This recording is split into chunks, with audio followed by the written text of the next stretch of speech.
And welcome to the MyBasin.com Game of the Week. My name is Josh Eldridge. I'm joined by Kevin Petrick. Tonight's matchup is between the Henley Hornets and the Ashland Grizzlies. We're coming to you live from Willamette High School, just north of Eugene, Oregon.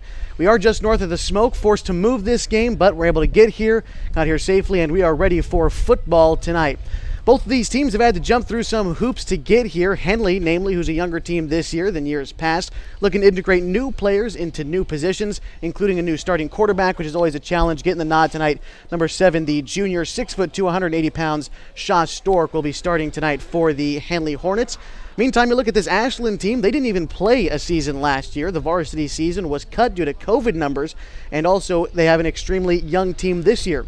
These Grizzlies have 17 freshmen on the roster, and both teams are going to be raw coming into tonight's matchup because it is the first game of the season. Ashland didn't play last year. Kevin, as you know, Henley had their Jamboree game against Phoenix canceled. So what are these two teams looking to do here in week one? Is it still sort of a feel out your team process, or you think these guys are ready to go?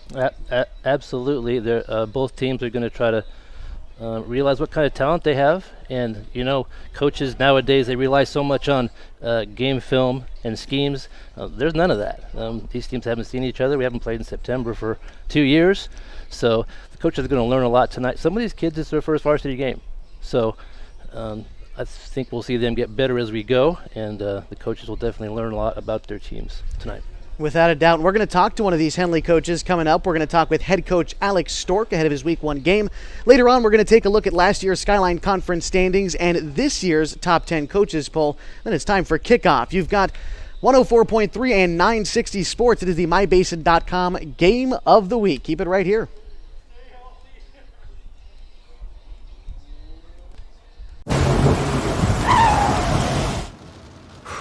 Sure glad we went to Les Schwab. I'm glad the baby's still happy.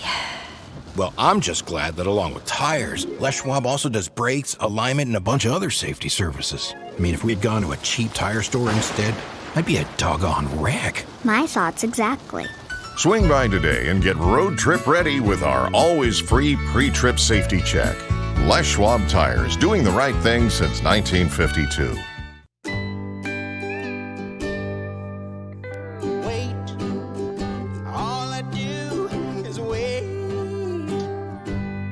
So lonely, I just sigh and moan.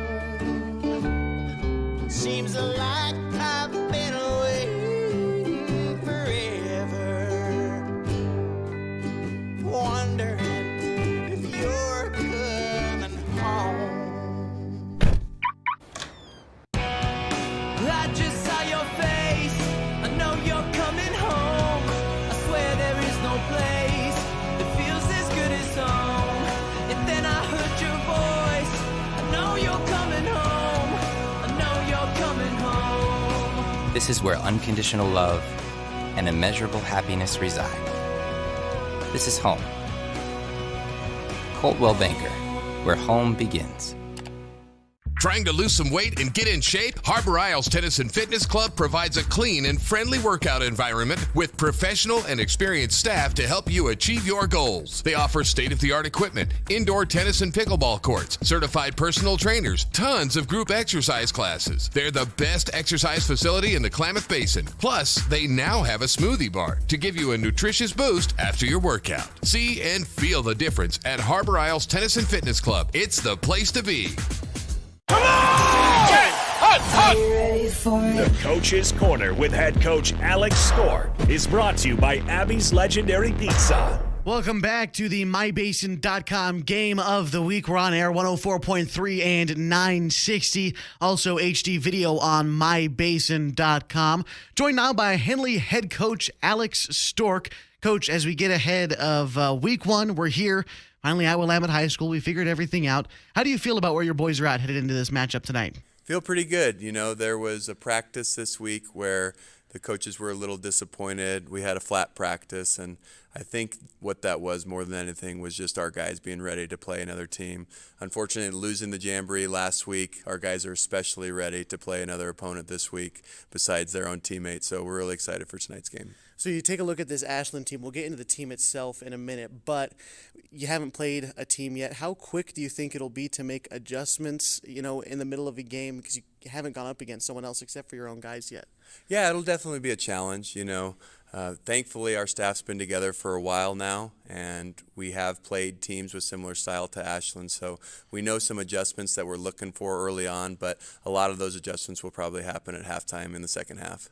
How much, even with the younger team and the practice, how much are you leaving up to your guys on the field? Obviously, you're going to be calling plays, but they see something maybe you don't. Are you willing to kind of work that in, especially in week one where we haven't seen another team? Yeah, absolutely. We've tried to give them as many auto checks this week as we could, depending on formations, and so we're trying to empower them as much as possible so that when they are on the field, they're not always having to look to sideline to make checks, and they can be making their own checks in real time. And I really trust our guys right now and the checks they've been making in fall camp. It's going to be a little bit different come game time, and we'll have to make some adjustments as we go, but I'm feeling pretty confident as of now. Talk to me what you see in this Ashland team that we're going to play tonight. Haven't seen any film of them from fall camp or Jamboree from this year, but Ashland historically is always a very disciplined and sound football team, and we're expecting nothing less tonight. Coach, appreciate you taking the time. Good luck in this week one matchup against Ashland. On the road, again, a little bit farther on a road trip than we might have thought previously. We're here at Willamette High School tonight, and kickoff is coming up in just about 10 minutes. In a few minutes, as we continue the pregame show on 104.3 and 960 Sports with HD video on mybasin.com, we're going to take a look at last year's Skyline Conference standings, take a look at what Ashland did last time they had a full season. Again, last year didn't get to play a full season, so looking forward to that. Also, the coaches poll top 10 heading into the season. A couple Basin teams on there and some Skyline teams you might want to keep an eye on. Of course, then we've got the national anthem, starting lineups, and kickoff the first football game of the season. So glad that you're here with us tonight. 104.3 and 960. It is the mybasin.com game of the week. Threads. There are many threads that run through our region. There are churches and schools and Little League teams that bring us together and bind us into communities. There are roads and cars. There are houses and jobs and businesses, all woven together to make the fabric of our communities. There are financial threads that are part of that tapestry as well. For over 80 years, it's been our pleasure to be headquartered here, providing financial services to generations of our friends and neighbors. From that first savings account, to retirement planning, and all of the cars and houses and groceries in between, we keep your money local, investing it back into our communities, adding more threads to the fabric to make our communities stronger. Pacific Crest Federal Credit Union. Find your path. Sports was kind of what defined me as a person. I loved to play every sport I could possibly play. The Abbeys was really the family stomping ground for all of our community. Saturday afternoon soccer tournaments, we'd head over to Abbeys afterwards. And then when we got up into middle school, on our way home, we'd stop at Abbeys after basketball games. When I go home, I want to see two things when I drive through Winston. I want to see my Abbeys, and I want to see my high school. And those are the two memories that stick out the most to me. Sure glad we went to Les Schwab. I'm glad the baby's still happy. Well, I'm just glad that along with tires, Les Schwab also does brakes, alignment, and a bunch of other safety services. I mean, if we'd gone to a cheap tire store instead, I'd be a doggone wreck. My thoughts exactly. Swing by today and get road trip ready with our always free pre-trip safety check. Les Schwab Tires, doing the right thing since 1952. And we welcome you back into the mybasin.com game of the week on mybasin.com, also on air, 104.3 and 960 Sports. Tonight's matchup at Willamette Valley High School is between the Henley Hornets and the Ashland Grizzlies. Taking a look at our Henley Hornets tonight. Last season, they finished 2-1 in league play, 3-2 overall. Was a formidable team in a conference that, Well, they shared it with the state champion. The Mazama Vikings won the Skyline Conference last year, finishing 6-0 overall. They finished with a 2-0 league mark. Just going down the list for the Skyline Conference last year, we'll take a look at who these teams are playing tonight as well. Klamath Union finishing 2-1 last season. North Valley 1-2. And Phoenix did not grab a win last season. They went 0-3. But as we talk about these teams, just take a quick look around the state. Tonight, Mazama is on the road in Marshfield. That's actually a very important matchup, even this early in the season. Mazama ranked 4th in the preseason coaches poll. Marshfield ranked number 1. So curious to see how that game turns out. We'll, of course, try to get score updates for you as this night continues. Klamath Union also on the road tonight. They are playing Woodburn. Phoenix is playing Sutherland at Sutherland High School tonight. That game actually going to be played a little bit later on. North Valley is playing St. Mary's right now at Sutherland High School. So they're a little bit double booked over there near Roseburg. Earlier today, St. Paul beat Lost River 39-24. So the Pirates the Raiders starting 0-1 on the season. And also later on tonight, Tule Lake plays Bonanza. That is our schedule for tonight, but of course we are focused here at Willamette High School, a little bit further on the road than we may have liked, but due to the smoke we are pushed out of the valley, out of the basin, and up into the Eugene area at Willamette High School. So we've got kickoff coming up next in just a few minutes. The captains are meeting, so we'll find out who is getting the ball first to start the 2021 campaign on the MyBasin.com Game of the Week on 104.3 and 960 Sports.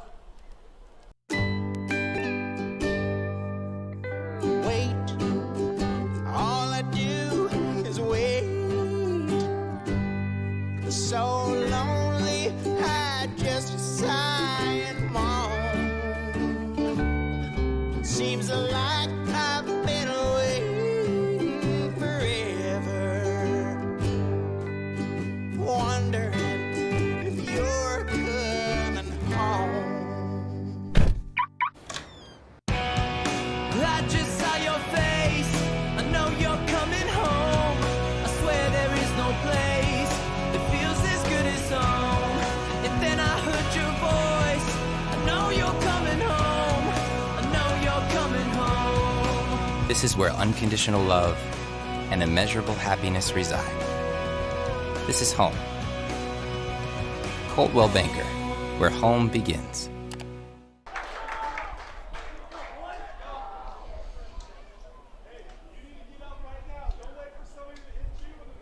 Welcome back to the MyBasin.com Game of the Week on 104.3 and 960 Sports. My name is Josh Eldridge. I'm joined by Kevin Petrick tonight, and very glad to have you with us for the first game of this 2021 season. And Kevin, we talked a little bit about this being the first game for some of these varsity guys who maybe have never played a varsity contest before. And it's kind of interesting because at least one team usually gets to play their first varsity contest at home, but today a little bit different. Do you think that plays into the mental game a little bit? Both teams having to sit on the long bus ride here is about, 2.5 hours at least for both teams? Yeah. One thing that we've learned the last couple of years, these kids are learning how to deal with adversity, given the COVID situation and the smoke and the drought and the other problems. So I found these kids to be tough, and they're pretty resilient, and I don't think it'll affect them that much. I think they'll be ready to go. Well, that's right. You coached some of these seniors for Henley when they were freshmen. You were the freshman coach. I did. I have seen some of these kids on the field. I also teach in the district, so I see some of the kids there too. So it's a good group. Good group, and they are ready for kickoff tonight. Ashland won the coin toss. They chose to receive, so there you see them out there right now. Back to receive for these Ashland Grizzlies is going to be, let's see, we've got number 2 back there, Ronan Kimbrough. And also back there, let's see, trying to get that number, I believe is number 8, Noah Schrader, back to receive for the for the Ashland Grizzlies. Interesting formation for Henley on this kickoff. They walked up to the football, decided against the kick, and walked back to a normal formation. Kicking things off for the Hornets, number 10, Owen Sheen. Not sure if you can hear those Ashland Grizzlies on the sideline, but we are excited for a kick. It is up, fielded at about the 15-yard line, brought up to the 25, now down just before the 30. And the Ashland offense heading out onto the field, led by the senior, 6 foot tall, 180 pounds, Ronan Kimbrough. Now, if he starts at quarterback, we'll be able to see that at first, but we've also got another starting quarterback for Ashland, Jackson Kemper. He's also a senior, 5'10", 170 pounds. They're likely going to do a couple switches tonight. At least that's the scouting report for these guys. Interesting to run a 2-quarterback offense in high school. Yeah. Ronan had a little feature done on him on the local news this week, and they mentioned how he plays many positions on both sides of the ball, so we'll keep an eye on him. I know Henley's going to be keeping track of him as well. That's Ronan Kimbrough. Ronan Kimbrough, number 2. It looks like he's going to be lining up as the quarterback for this first series. Number 9, Jackson Kemper, is lined out in the slot on the near side. On the 2 count, there was a false start for Ashland, and that is how we get things started. They are bringing the ball back after a 1st and 10. Make that 1st and 15. One thing I'm looking for in this game early is I believe one of Henley's strengths will be their linebacking core. I'm going to keep track of the middle of the field here. They have some real hitters in there and some guys who can find the football.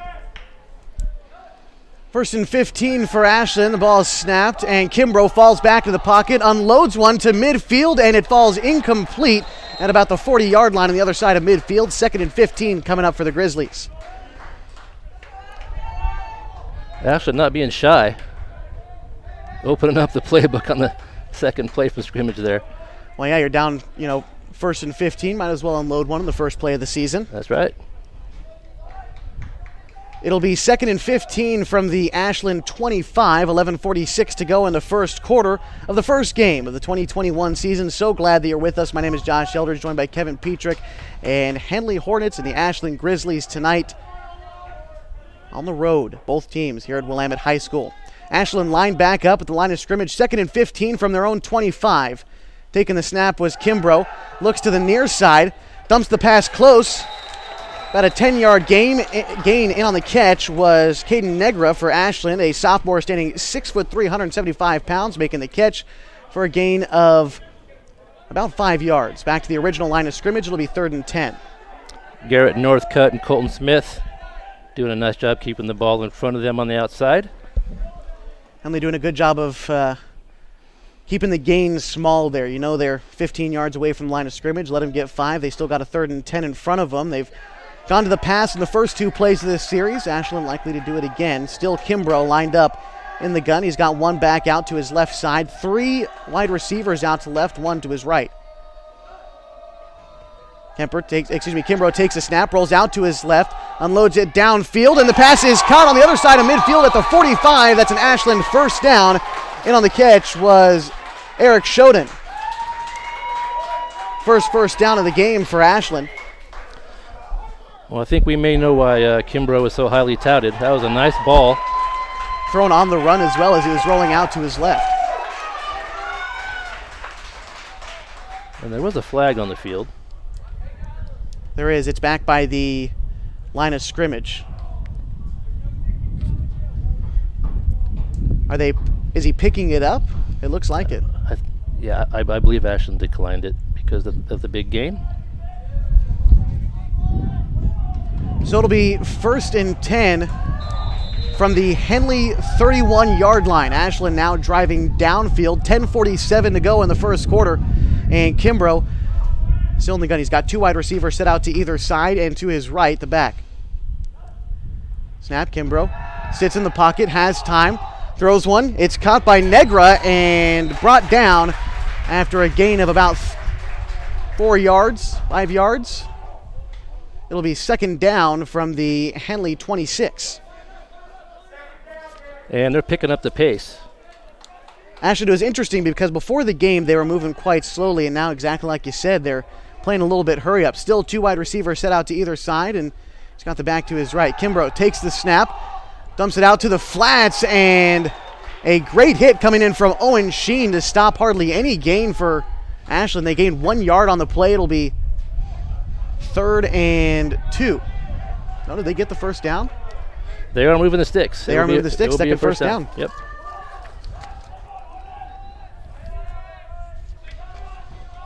Ashland driving the ball downfield nicely. It's 1st and 10 from the 20. Kimbrough falls back into the pocket, feels a little pressure, has to roll out to his left side, cuts upfield, gets past one defender, he's at the 15, now cuts out to the near sideline, gets up to the 11 before being pushed out of bounds. And he knocked over the stick. We'll see if they give him the first down or not, but a smart play by Kimbrough there on the scramble. Looks like we have a holding on Ashland, holding penalty, and that's going to back him up a little bit. The Ashland crowd just over next to us. If you're watching on mybasin.com, it would be just the right side of your screen. Ashland traveling pretty well. You can see across the way in just a little bit that the Henley faithful traveling pretty well too. Some parents and some family members out there. Always nice to see make the road trip. 1st and 20. The Ashland Grizzlies. The yard to gain is the 11. They're taking it from the 35.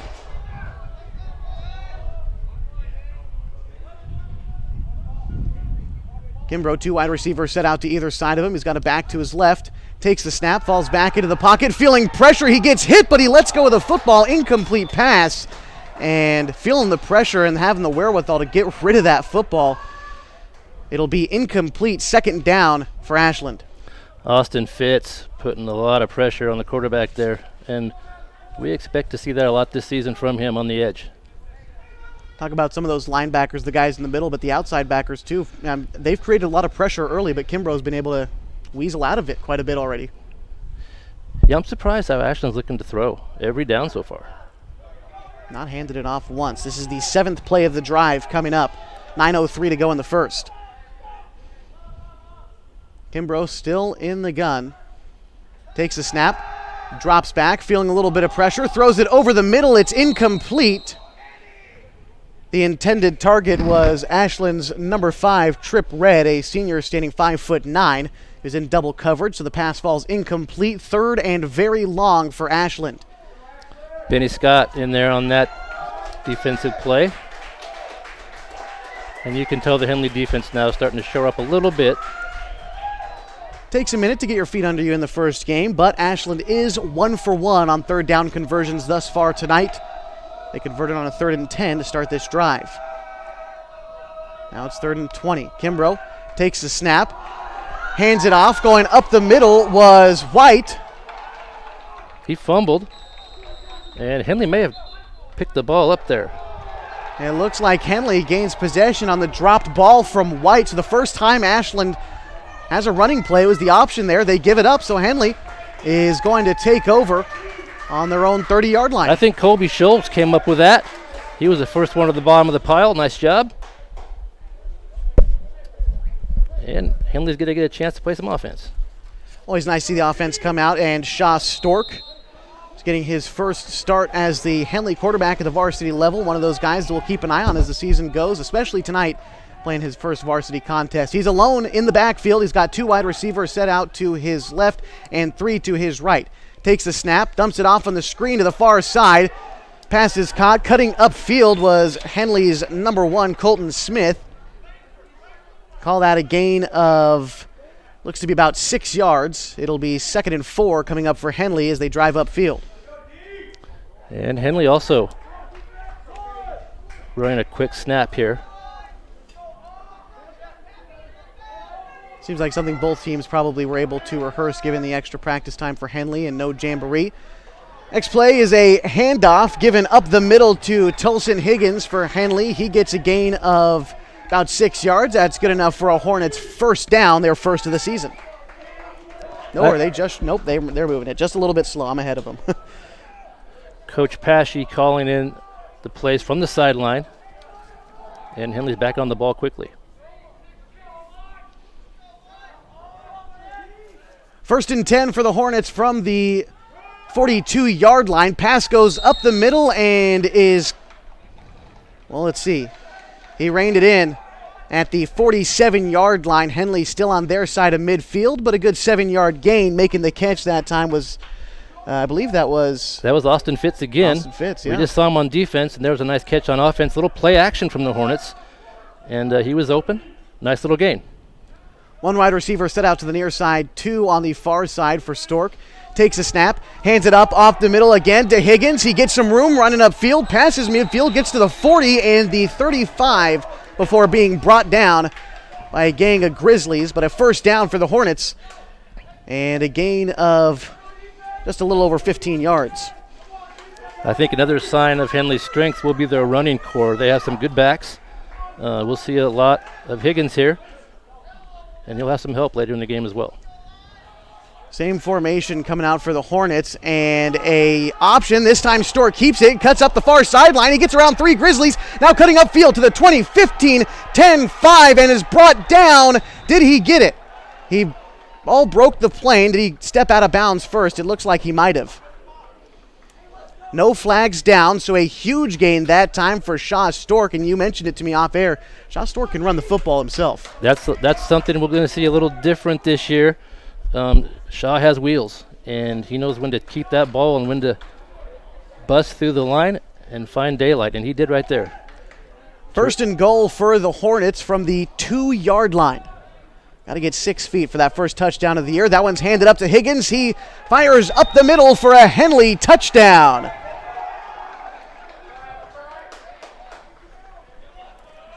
Punch it in on the 2-yard rush from Higgins as the Hornets strike first in the 2021 campaign. Well, that's how you draw it up. If you're a coach, you're very happy with that drive. They picked up big chunks of yards, mix it up a little bit, and came away with a touchdown. Well done by the Hornets. And the Hornets in a bit of an odd formation coming out on the extra point attempt. Looks like they're going to try to kick it. And that is the plan. Owen Sheen to kick the extra point, and Shaw Stork going to hold it still for him. The kick is up, and it is good. Henley leads the Ashland Grizzlies 7-0 with 7:11 to go in the first quarter. We'll be back with more first quarter action on the MyBasin.com Game of the Week on 104.3 and 9 Sports.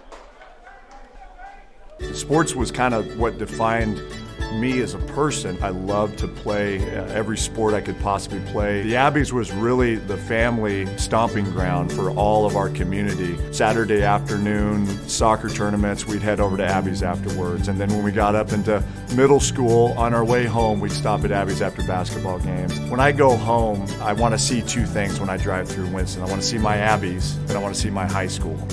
And those are the 2 memories that stick out the most to me.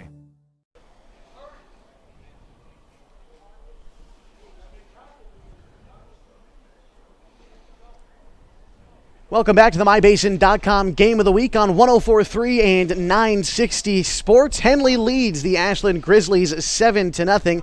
The Hornets scoring on their first drive of the season, going just about 70 yards in 2 minutes. It took them 5 plays. They converted the touchdown on a 2-yard touchdown rush from Higgins. And like you said, that was just how they draw it up for their first drive of the season. I'm kind of impressed with the offense this year early. Usually I think the defense is ahead of the game. A little harder to execute on offense, but both teams move the ball well, so it's a good sign. Henley to kick things off. There's 7:11 left to go in the first quarter. The Hornets lead 7-0 over the Ashland Grizzlies. And that thing in the special teams that the Hornets are doing, they're starting a bunch right behind the football. They're running up to the ball, they're spreading out, and then resetting to do the actual kick. The kick is up, more of a line drive than anything else. It's fielded at, well, a fumble almost. Fielded at the 15, able to pick it up, and moving downfield was Whitlock. He gets up to the 25. He had a little bit of trouble fielding the ball, was able to pick it up on about the 3rd hop and brought it forward 10 yards. So Ashland will start their second drive of the game at the 25-yard line. That was a nice recovery. You know, it's hard to keep your cool when you have 11 people running straight at you, but he did a nice job. He picked the ball up and made a little gain out of it. Henley defense stopping Ashland last time out on a fumble. They were able to convert the turnover and get some points out of it. So the Hornets hoping for similar success, but the Ashland Grizzlies looking to change things up as Kimbrough still playing quarterback. He's got 2 wide receivers set out to either side. A low snap, but it's handed off. Going up the middle was White, and he gets a gain of about 4 yards on the play. Looked like maybe Tyler Harper was in on that one. It's a good tackle, but still a gain of about 5. Well, it's 2nd and a long 5 for Ashland. Taking it from their own 29-yard line. There's 6:40 to go in the first quarter, and the Hornets lead 7-0. Ashland taking a little more time now. They weren't doing this earlier in the game. Interesting they make that adjustment that early for these Grizzlies. Still 2 wide receivers set out to either side, so still in a formation where they could hurry up if they like to. Kimbrough takes a snap and dumps off the screen pass to Colton Smith along the far sideline, but the Hornets swallow him up for a gain of about 1.5 yards. And they kept him in bounds too, so the clock's still going. 6:03 to go in a 7-0 ball game. Still in the first quarter, and the Grizzlies face a 3rd and 4. This is an important 3rd down. It's early in the game, but if Henley could get a stop here and get some momentum their way, Kimbrough, be a good thing. now you notice he's getting the play calls from the sideline, so he's coming over each time and going back, which I don't think was happening before, so that's why Ashland's slowing things down just a little bit.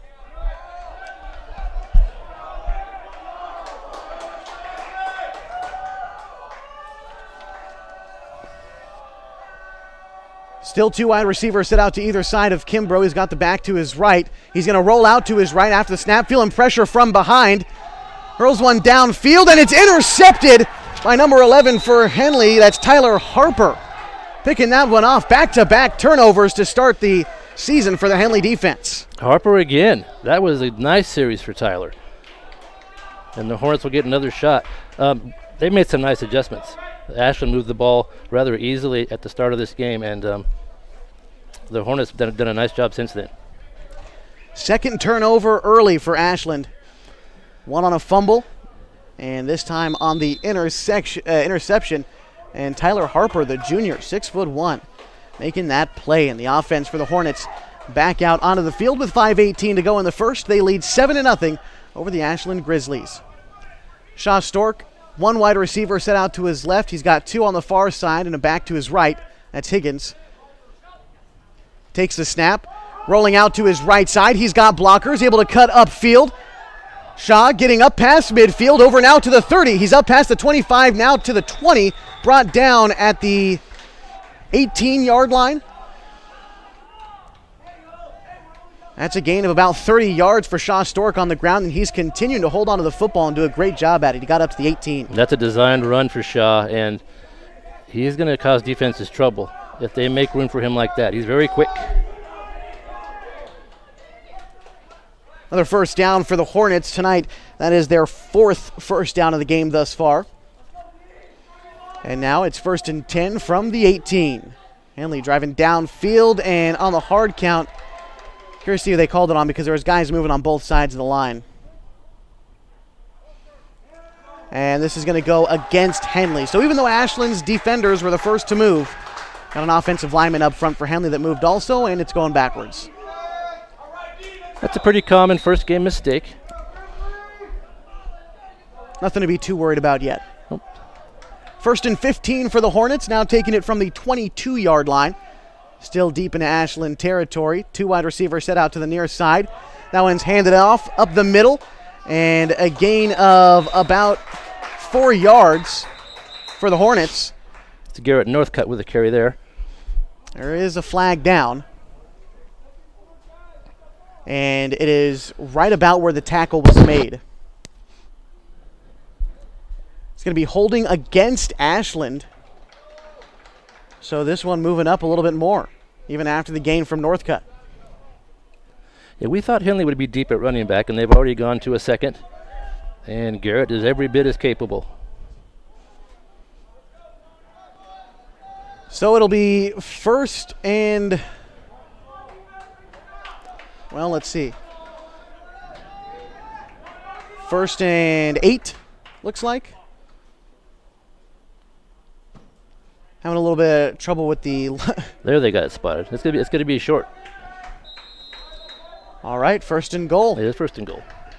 From the 10-yard line, there's 4:29 to go in the first. Henley leads 7-0. Stork taking the handoff, Dumping it off close into the end zone, and a touchdown for Colton Smith. And a touchdown for the Hornets. Seeing a little bit of everything. That was a nice play. Quick slant right to Colton. Good throw, good catch. First receiving touchdown of the year for Smith, and first passing touchdown for Stork. And out to kick the extra point is Owen Shane.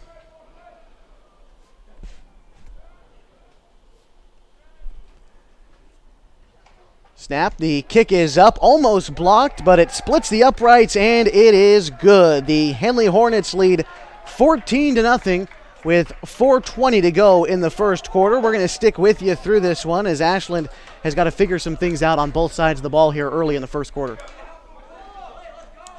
You can see that Ashland's got talent, and you can see that they can move the ball, so that's not going to be a problem. They're just having a little bit of first game jitters, some turnovers, and some penalties. But if they clean that up, they could be a force, and we'll see how they handle it.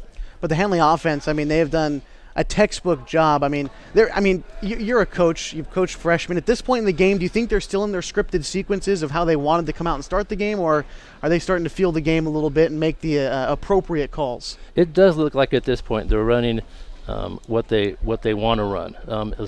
If you can execute your game plan, you don't need to make any changes. Now, if Ashland steps up, makes some changes, then you might see some moves from Henley's offense. But right now, like you said, things are running smoothly. 2 drives, 2 touchdowns. That's the way you draw it up. Back to receive for Ashland is Trip Rep and Atticus Hayes, a pair of seniors, back to receive this kickoff for the Grizzlies. But still, Hornets only up 14-0. Still plenty of time left to go in the ball game. Ashland does not have to be discouraged by any means. Still got a few more drives ahead of them, even in this first quarter. Certainly.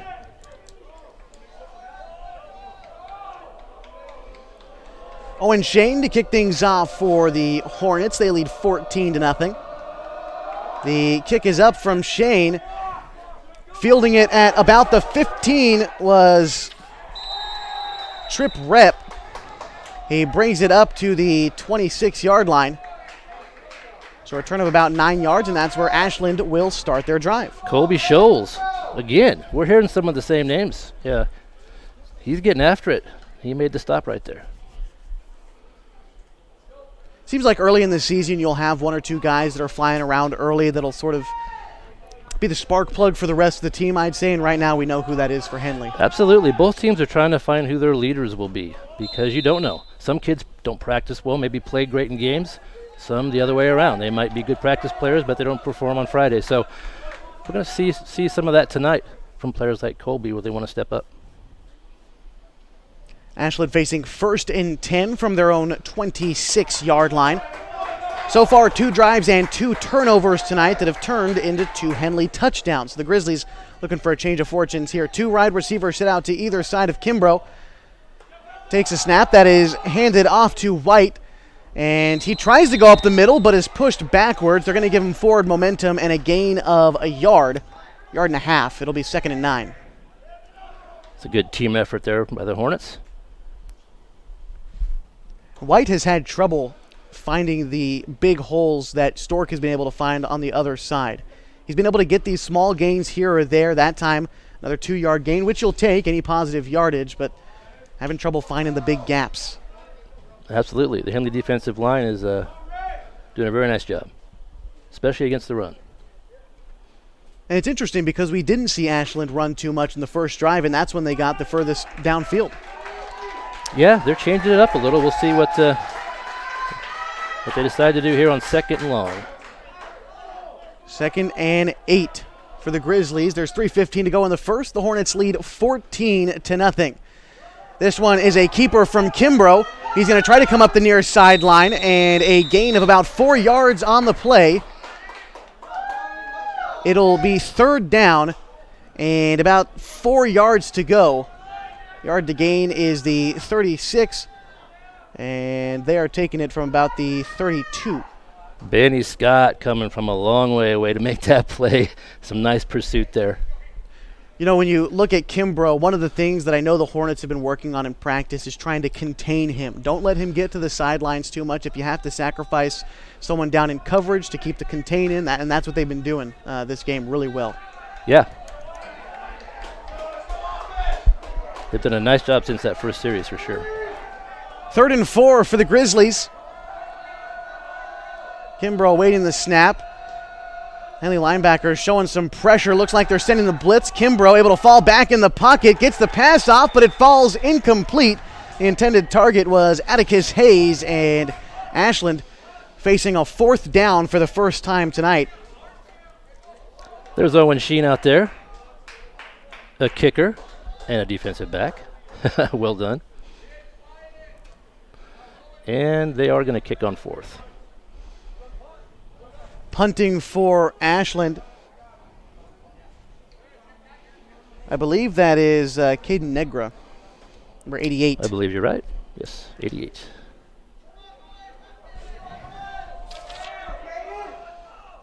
Back to receive for the Hornets, Logan Whitlock. Or pardon me, is that Colton Smith?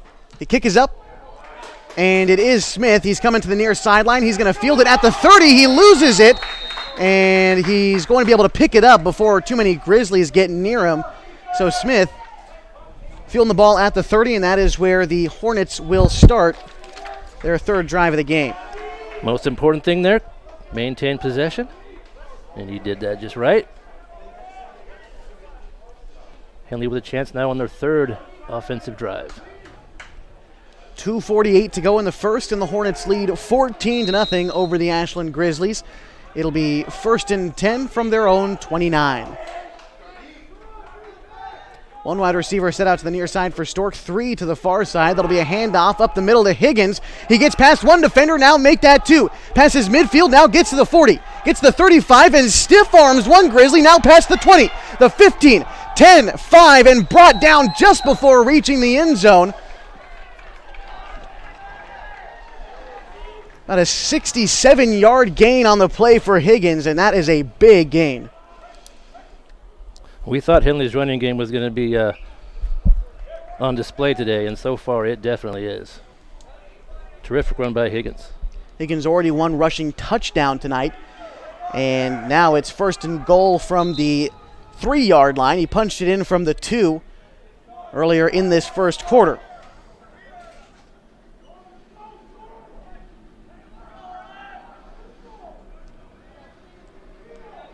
Higgins was originally on the right side, now over to the left, and it looks like we're going to have a timeout called by these Henley Hornets. We're going to stick with you through this quick break.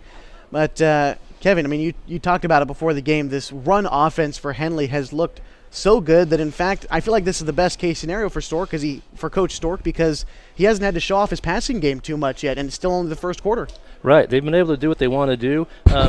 Sometimes you don't know how these kids had a lot of success in JV and freshmen, but that doesn't always translate to varsity, and we're kind of getting a first look at that tonight, and by all accounts, it's translating. The kids are running really well, and they're getting some good blocks up front, without doubt. And as we take this brief pause, we mentioned in the pregame show that Mazama is playing Marshfield tonight. That is a 1 versus 4 matchup, at least according to the preseason coaches poll.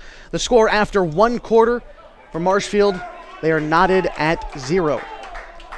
Yeah, that's a big one. That's, as you mentioned earlier, for being week 1, when all the formulas and the calculations at the end of the year come out, that will definitely be factored into the playoffs. Yeah. Teams back out on the field. It'll be 1st and goal for Henley. They take it from the 3-yard line. One wide receiver set out to the near side, 2 to the right. The snap goes low. Stork keeps it himself, feels some pressure, cuts upfield and into the end zone for a Henley touchdown. Nicely done by Shaw. Kind of showed a little patience there running. Let it open up for him before he found the end zone. Second touchdown of the night for Stork, 1 through the air and just gained 1 on the ground. That one from 3 yards out. And now awaiting the extra point, Owen Shane to do the honors once more. sometimes, guys who kick the extra point might get 3 opportunities to do so all the game. And Shane getting his 3rd opportunity to do so here in the first quarter. The kick was blocked by Ashland's number 7. That's Tripp Red. And he almost got there last time. This time he's able to do it, so the score will remain 20-0 with 2:11 to go in the first quarter. That's a nice effort by the Grizzlies. Anytime you can prevent a point of any kind, that's a job well done, and that was a good block. He almost got there last time, like we said. Yeah, that's true. This time able to get it done. Hornets still going to be kicking off. Again, they lead with 2:11 left to go in the first, 20-0. I'd like to remind you that this game is brought to you by Les Schwab Tires. They've got 3 locations in Klamath Falls, one on South 6th Street, one on Washburn Way. They've also got the one out in Merrill. The great thing about that is if you're planning on taking a trip this Labor Day weekend, you need to go get your car checked. You're not sure if everything's in working order. You can take your car on down to Les Schwab Tires. They're going to give you a free pre-trip safety check. Make sure everything is in working order, and if for whatever reason something is wrong with your vehicle, they'll let you know, and they'll get you in the right hands to be able to fix it down at Les Schwab Tires. They've been doing the right thing since 1952.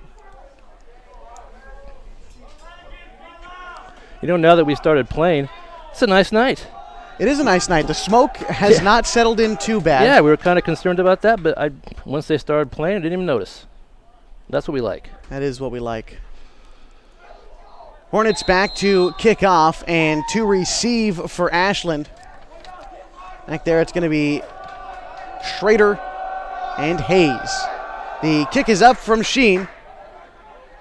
And that is going to be fielded by Hayes at the 5-yard line. Brings it up to the 15, now cutting to the near sideline, gets to the 25 before being brought down. That is where the Grizzlies will start this drive. Looks like Connor Steben got in there. First one of the ball. Good play by Connor, and that'll set up Ashland at their own 25. That last drive for Henley, by the way, going 70 yards in 2 plays, lasted 48 seconds. That's how quickly they were able to strike. Those are Chip Kelly numbers right there. Yes, they are. I'm sure Coach Stork would like the comparison to Chip Kelly. I'm sure. First and 10 for Ashland from their own 25. 3 wide receivers set out to the far side for Kimbrough, 1 to his right. And he's got his back to his right as well. The snap goes. It is handed off to White on the far side. Well, they tricked me. That was actually a misdirection. Bringing that ball upfield was Schrader. And I got to say, Kimbrough, that was a great fake by him. I thought he handed it off to White. White sold the fake beautifully. Look back to Kimbrough. He didn't have the football. That was a nifty little trap, a misdirection right there. And it was good for 5. 2nd and 5 coming up for the Grizzlies. 1:34 to go in the first. Still plenty of football left to go for the Grizzlies, but you got to imagine points here would go a long way to start the second quarter. Going without points here would put Ashland up against the wall even this early in the ballgame. 2 wide receivers set out to either side of Kimbrough. He sends Kemper in motion to go to the far side. Kimbrough takes a snap, rolls over to his left, fires a pass over the middle, and it is incomplete over the middle of the field. So it'll be 3rd and 5. Looks like Harper was in on that one again as well. It's a good route. Pass just a little bit off. Just a little bit too low. It looks like the ball maybe bounced into the receiver's hands in that play. Kimbrough getting the signal from his coaching staff, and Ashland on the near sideline, Henley across the way. And if you're watching on mybasin.com, you're able to see a little bit the Henley sideline and the parents and families that have been able to make the trip. Hornets and the Grizzlies traveling pretty well in a game that was moved to Willamette this morning. So glad to see everyone made it safe. 2 wide receivers set out to either side of Kimbrough. It is 3rd and 4. Kimbrough takes a snap. It's a little bit high, had trouble with it. Hands it off to White, who tries to trudge up the middle. He gets a gain of about 2 yards on the play. Ashland now facing another 4th down. That makes them 1 for 4 on 3rd down conversions tonight. Owen Northcutt causing some problems in the interior line there. That was a nice job. He's been down there a few times tonight making those plays. Ashland going to punt, and back to receive is Colton Smith. He's stationed right about at the 35-yard line. 24 seconds to go in the first. It's 20-0, and the Hornets lead. Grizzlies wasting a little bit of time, but the snap, the kick. Smith is going to let that one roll past the 25 and out of bounds at about the 22-yard line. So Smith decided, well, he had trouble with it before, might as well let this one roll out of bounds. That's a beneficial roll and turned out to be a nice kick for Ashland. So the Hornets will take over at their own 22-yard line. They have scored on their first 3 possessions of the game. That gives them the lead of 20-0. That is the second 3-and-out that the Hornets defense has forced in a row, too. So the defense starting to settle in for sure. They really are. The defense is looking strong. Just 5 seconds left here in the quarter, so we'll probably get one play. Smith goes into motion, and Stork takes the snap, drops back into the pocket, dumps it off near side to Higgins. He's hit, and that will bring us to the end of the first quarter as Higgins was brought down just behind the original line of scrimmage. So when we come back and get ready for the second quarter, Henley is going to be facing a 2nd and 11, although they do lead the Ashland Grizzlies 20-0. You've got the MyBasin.com Game of the Week on 104.3 and 960 Sport.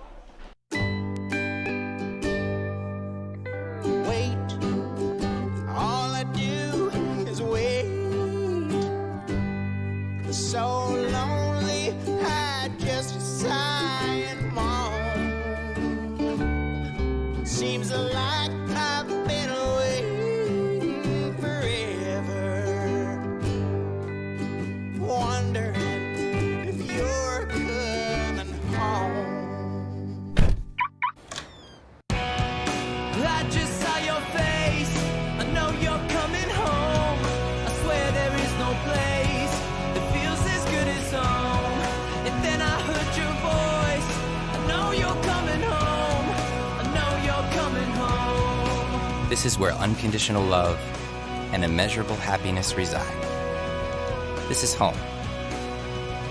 Coldwell Banker, where home begins.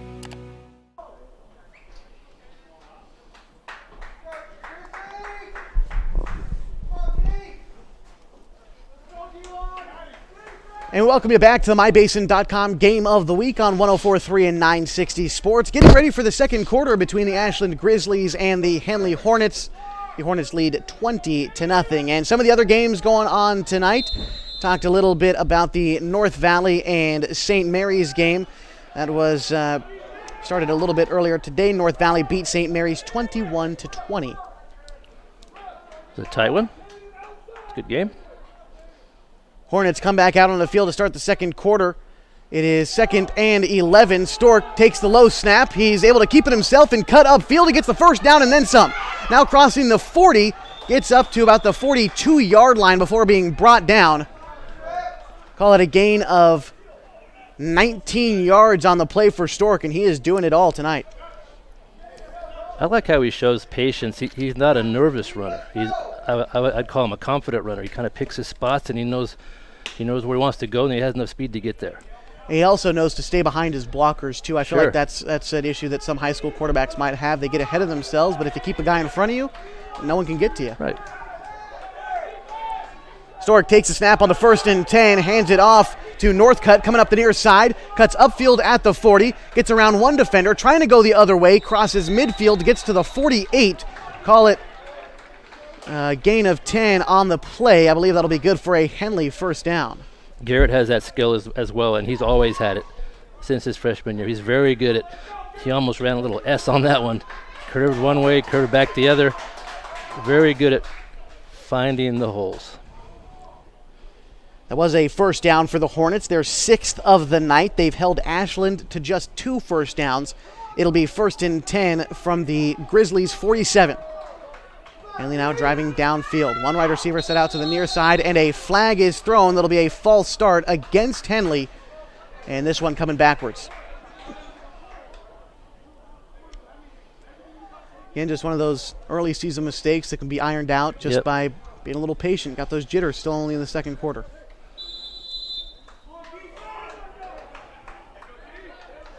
First and 15 for Henley. They're taking it now from their own 46-yard line. Stork has got Northcutt out to his left. Takes a snap, hands it off to Northcutt, who tries to fight his way up the middle for a gain of 2 yards. Doesn't quite get to midfield. Call it the 49. Still on the Henley side of the field. And checking in for the Hornets as Northcutt trots off the field. That'd be number 25, Benny Scott. Shaw that time took a second, saw something he didn't like on the defense and called out a little adjustment. That shows a lot of maturity for being game one.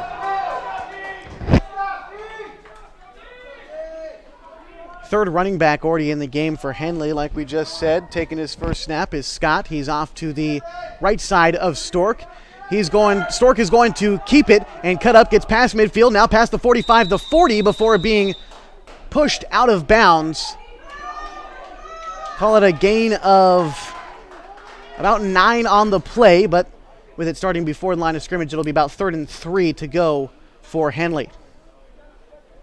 Some more good decision making there. Shad could have handed the ball off to Benny, but kept his head up and looked where the play needed to go, and he kept it himself and got a nice gain. 3rd and short. 9:59 to go in the second. The Hornets lead 20-0 on the MyBasin.com Game of the Week, 104.3 and 960 Sports. Stork taking the snap, play action pass over the middle. That is caught for a big gain by Austin Fitz. And a gain of about 7 yards on the play, good for a Henley first down. He's a big target, and the quarterback likes that. And if he can find any room in there, that could be a very popular combination this year. One of the few times that Henley has thrown the ball tonight. We talked about it earlier on in the first quarter. They haven't had to so much because the running game has been working so well. Expect them to probably turn to the pass a little bit more. 3 wide receivers set out to the far side, but Scott taking the handoff after the snap. He is back to the original line of scrimmage, it looks like. Maybe a gain of 1 on the play. Ashland is thinking they might have picked up a fumble there. And I believe they did. So that'll be the first turnover of the game for the Hornets. Ashland will take possession at the 25-yard line. It's a timely turnover for Ashland. They really needed it right there. They stopped what was looking to be another scoring drive from the Hornets.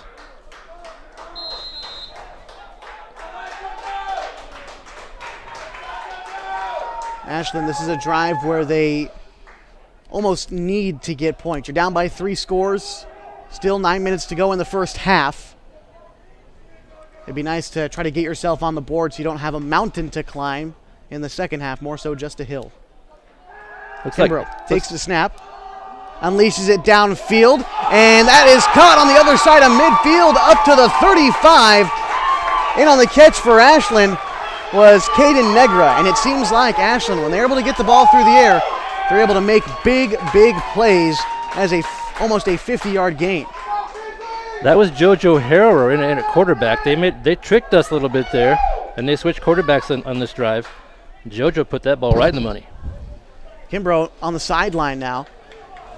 And just like you said, that's JoJo Harrower, the freshman, making that play. 6'2", and he's going to take the second snap here. 1st and 10, dumps it off to the near side, and Leonard's making a play there. A 5-yard gain. It'll be 2nd and 5 for the Grizzlies, and here they go, starting to pick up the pace a little bit, trying to drive the ball downfield. 8:46 to go in the second. It is 20-0, the Hornets lead. Harrower back there, takes a snap again, drops back into the pocket, tries to dump it near side. That time the pass incomplete. The Grizzlies now facing 3rd down for the 5th time tonight. They are 1 for 4 on 3rd down conversions thus far. And they're trying to be in a hurry again. This is reminiscent of their first drive. And I haven't seen a lot of Ashland, but I think this is their best look when they're kind of running and gunning. And it was on their first drive, too, until that fumble recovery. But this was what was working for them. Right. Here we're back in the pocket again. Takes a snap, drops back, pump fakes, looks downfield, and he's got a man open, but a great play by the Henley defensive back there trying to see who that is. Give him credit, I believe, that was Colton Smith. That is Colton Smith, and he closed on that ball very well. He was about a step or two behind when that ball left the quarterback's hand, but he made up ground and made a nice play. His quick feet to be behind a receiver and then able to close out on him like that. Now the Grizzlies facing 4th down. And with the momentum they have, and they're keeping the quarterback out there, it looks like they're going to try to go for it here. Yeah, you're kind of in that weird spot, too short to punt and too long to kick a field goal. So try to pick up 5 yards. Watch the tricky count here. They might try to pull Henley offsides. 4th and 5. Takes a snap as Harrower, pump fakes, tries to get the ball downfield, and the pass goes incomplete. The intended target downfield was Hayes, and that'll be a turnover on downs. The Hornets taking over at their own 30-yard line. Owen Sheen and Benny Scott knew where that ball was going and did a nice job sandwiching that receiver, getting the ball back for the Hornets. So after 2 3-and-outs in a row, Ashland came out with a new quarterback look and made a big play.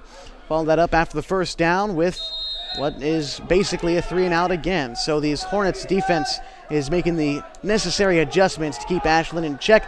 Now the offense back out onto the field. 1st and 10 from the 30 with 8:17 to go in a 20-0 ball game. And after a late flag, Ashland's number 72, that would be Colston Abel, came in and gave Stork a little check there well after the whistle was blown. I'm not sure, no unsportsmanlike conduct on that one, although by definition probably was. I think he was just saying good evening. Yeah, How good you doing? Evening. Yeah, good evening with a nice little shove from a kid who weighs 225 pounds. Stork taking the snap on 1st and 15. He gives it over to Higgins, who turns on the rockets, drives upfield for a gain of about 12 on the play, still just short of the first down. And maybe a gain of 14. Nice carry by Tolson. He's really churning his legs, keeping that momentum forward. And he turned on the Jets there, too. He took a couple yards to stutter step, and, man, he took off. He did. And that gives Henley here a second and very short, maybe a chance to be creative here.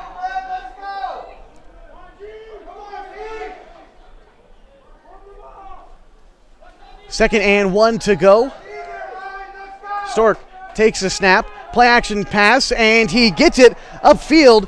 A first down for Henley. Making the catch there was Colby Scholes, the senior, standing 5'10", and a first down for the Hornets. We've called Colby's name a lot on offense and defense tonight, and that was super catch. 8 first downs tonight for Henley. And Stork put that thing right on the money. Great play action pass. Henley is taking that one out a couple times with the play action, but it's worked because their running game has been so effective. Exactly. They set that up nicely.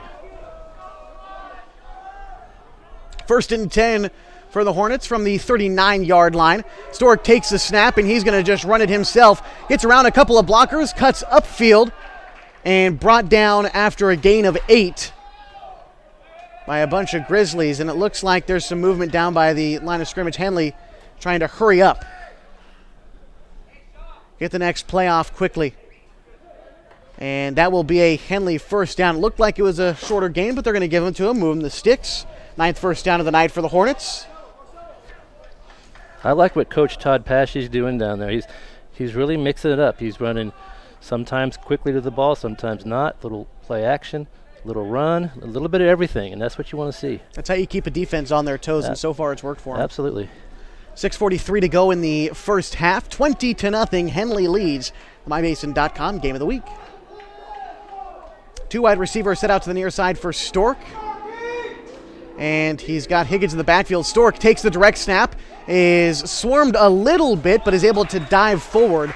Looks like he might have gotten back to the original line of scrimmage. Maybe a gain of 1 or 2 on the play. It'll be second down for Henley. Much better pursuit that time by Ashland. Wilson Wildman got in there on that tackle.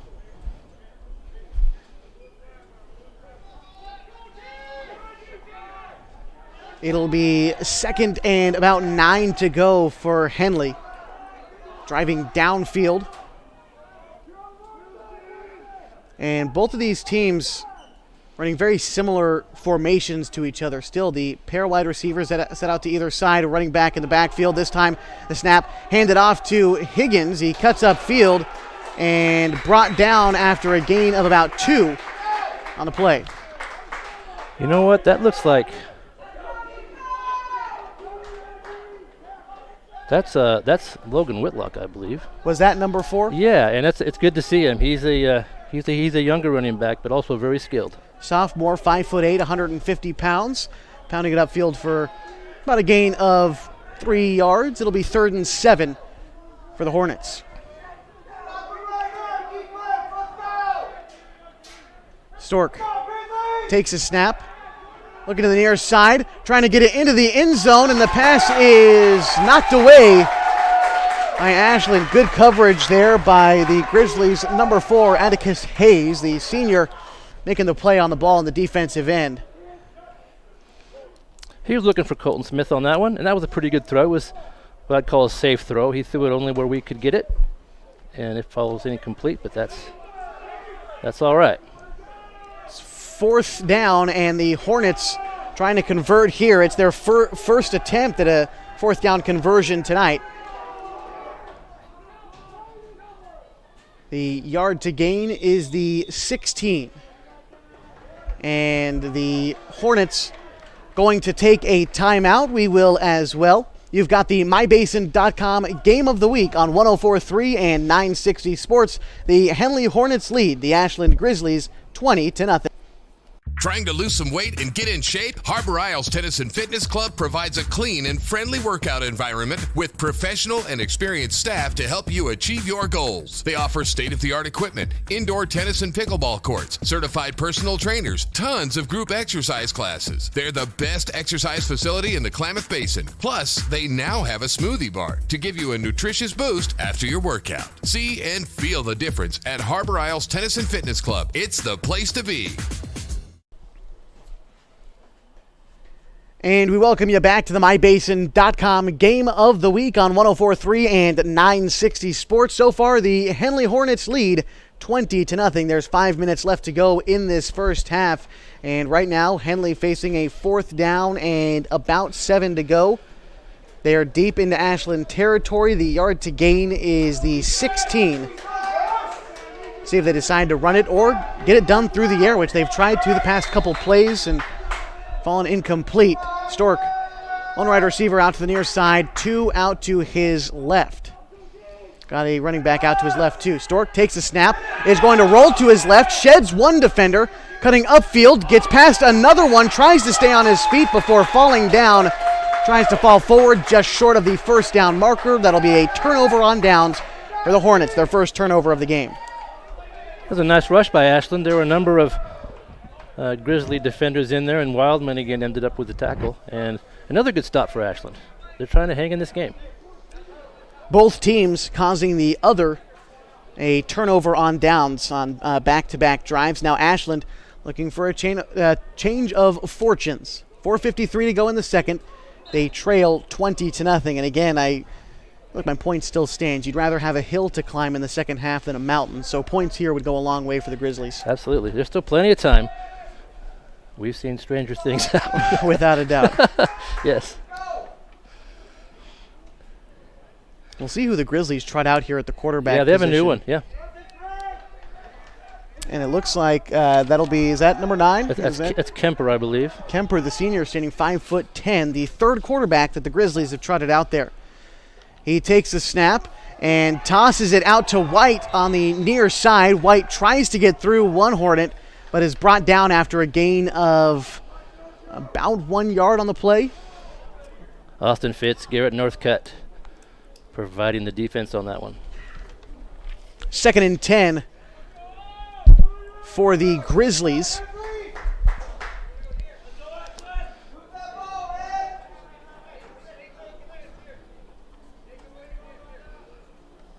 They've been able to drive the ball downfield with relative success, still unable to punch it into the end zone.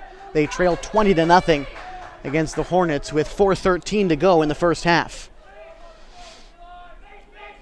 3 wide receivers set out to the right side of Kemper. Snap is taken, handed off to Kimbrough. He tries to find his way up the far sideline, and he is brought down out of bounds after a gain of about 3.5 yards on the play. That will bring up 3rd down and long for the Grizzlies. The Northcutt gang in on that one, Owen and Garrett. It's got to be nice as brothers to be flying around on defense, making plays together just like they probably did in the backyard years ago.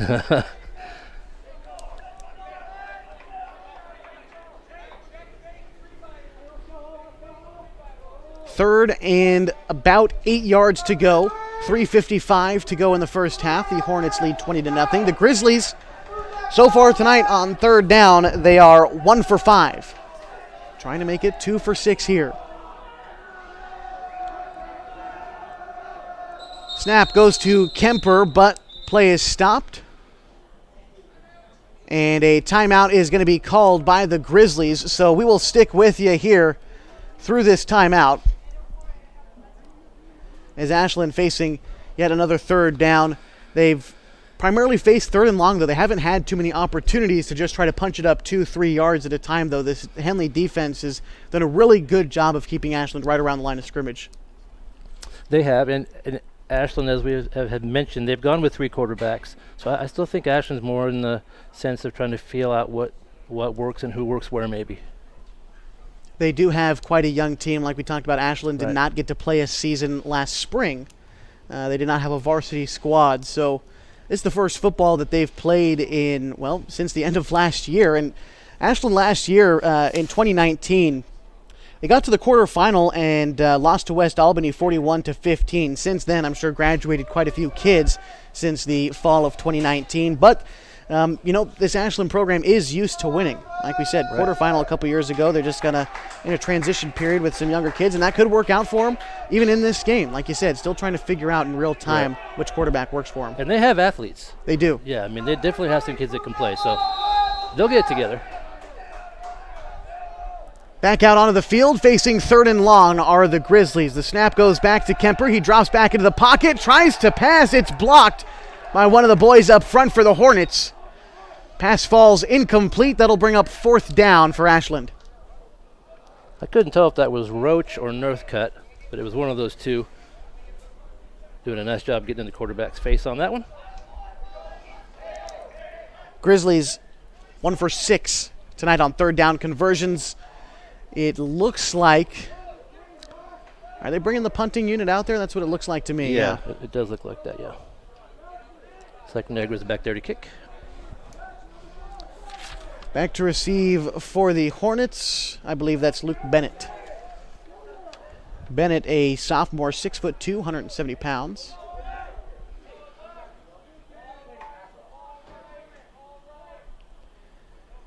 .350 to go in the first half. The Hornets lead 20-0 in the MyBasin.com Game of the Week.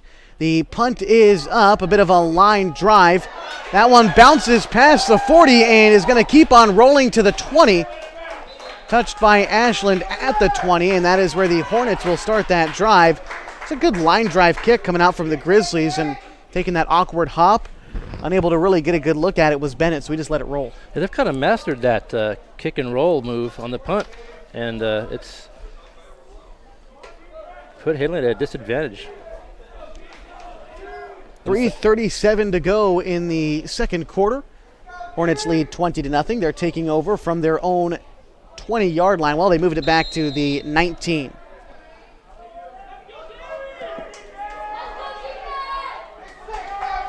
Short 2 wide receivers out to his right, 1 to his left. Takes the snap. He's going to hand it off the middle to Higgins. Cuts upfield now to the far sideline. Gets the first down. Call it a gain of 12 on the play, and Higgins continuing to do work in this running game. He's getting a lot of carries, and that's something else you want to see, is what kind of stamina these guys have after being limited in practice. They haven't been able to practice a whole lot because of the restrictions. So he doesn't seem to be tired. Not at all. And even with the smoke back in the basin, Henley has been forced to practice indoors a couple of times, just do weight training. So Good to see that he is keeping the motor running. On this 1st and 10, Stork is going to keep it on the play action, trying to cut upfield. There is a flag down. Stork cutting upfield for a gain of about 9 yards, but again, there is a flag down. It'll be holding against the Hornets, and this one coming back. We haven't seen a whole lot of penalties in this first half, and I think that's a good sign for both teams. I agree. Nice change of pace. Both these teams are playing clean football thus far. Right. It's not uncommon to have a lot of mistakes early, so doing a good job. 1st and 20. The yard to gain is the 40. Taking this one from the 20. Handoff goes up the middle for a gain of about 4 yards. Hornets now facing 2nd long. Trying to mix it up a little bit. You'd think on a 1st and long you might throw, but makes sense to try to catch the opponent off guard there with a little run. Now we'll see 2nd about 15. It's 2:15 to go until halftime, and the Hornets lead 20-0. During our halftime show, we'll try to get scores from around the area, what's going on with the Marshfield-Mazama game. Also, Cascade Christian playing tonight. We'll have scores for all of them for you during the halftime show, as well as our first half stats, so stay tuned for that. 2nd and 15, Stork takes the snap, dumps it off near side to Sheen. That'll be a gain of about 3 yards on the play, make it 3rd and 11 on the upcoming play for the Hornets. Sheen with a nice catch, and Tripp Rep with an equally nice tackle. Boy, he put the stick on there, and that's going to put Henley in a 3rd and long. Hornets so far tonight are 0 for 1 on 3rd down conversions, which, yeah, you say they haven't converted once yet, but they've only faced 3rd down once tonight, which is pretty amazing in and of itself. 3rd and about 12 to go for the Hornets. Stork taking the snap. He's rolling out to his right side. He's being chased, trying to get up to the near sideline, throws it upfield. The pass is caught at about the 49-yard line. And on the reception was Owen Sheen, and that'll be a Henley 1st down. A great play by Shaw. Stork on the scramble, making the throw on the run. Good for a Hornets 1st down. Shaw giving himself time, and Owen staying with the route. Owen's got a couple catches in a row. 1st and 10, Stork taking the snap, trying to throw it over the middle, and the pass is caught by Colton Smith at the 40-yard line. 55 seconds left to go now in the 2nd quarter, and the Hornets are hurrying up, trying to extend their lead. Right now they lead by 20. It'll be 1st and 10 from the 40-yard line. Hornets hurrying up again. This time it's a handoff to Higgins up the middle. Cuts upfield, gets the 1st down, spins around another defender, still on his feet. Now up past the 25-yard line, and that is where he's brought down at about the 24. Call it a gain of 14 on the play, and a Hornets 1st down. That was a tremendous effort by Tolson. Hornets playing the hurry up. Stork on 1st and 10, takes a snap, drops back into the pocket, trying to get to the end zone, and the ball was there, but it falls incomplete. Good play by Ashland's number 4, Atticus Hayes, breaking up the pass, because if he wasn't there, the intended receiver, Austin Fitz, had nothing but daylight. That was a nice play call. Offense looking very efficient here in the last minute, and that, of course, stops the clock when the ball hits the ground there, so Henley can regroup. Stopping the clock with 21 seconds to go in the first half. The Hornets trying to extend their lead to 26-0. Stork takes the snap, hands it off to Higgins, driving up the middle. He gets hit once, stays on his feet, gets the 1st down, and a gain of about 13. It looks like he was brought down at the 11, and a timeout is called by the Henley Hornets with 12 seconds left to go. That is their final timeout of the half. With 12 seconds to go, they lead 20-0. This offense, this hurry up, this 2-minute drill, whatever it is, has looked just short of perfect so far for Henley. It's looked very, very nice, especially for, as we mentioned, first game of the season. That they're really executing well, and this is a good test here. They'll have 12 seconds to try to punch it in.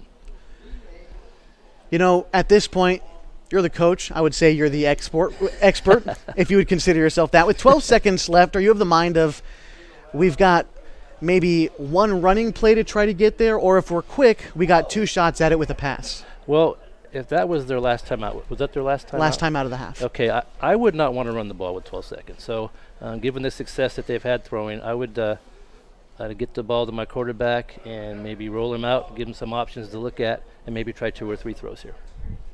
They're probably close enough for a field goal try. So if that doesn't work, maybe you can get 3. Not everything has to be a touchdown, although so far it has. So I'm not going to lie, I wasn't quite thinking about the field goal, but you bring up a good point that even if Henley tries to go for a broke here with the end zone and a pass, they could still try to split the uprights for 3 points. They're back out onto the field. It'll be 1st and 10 from the 11-yard line.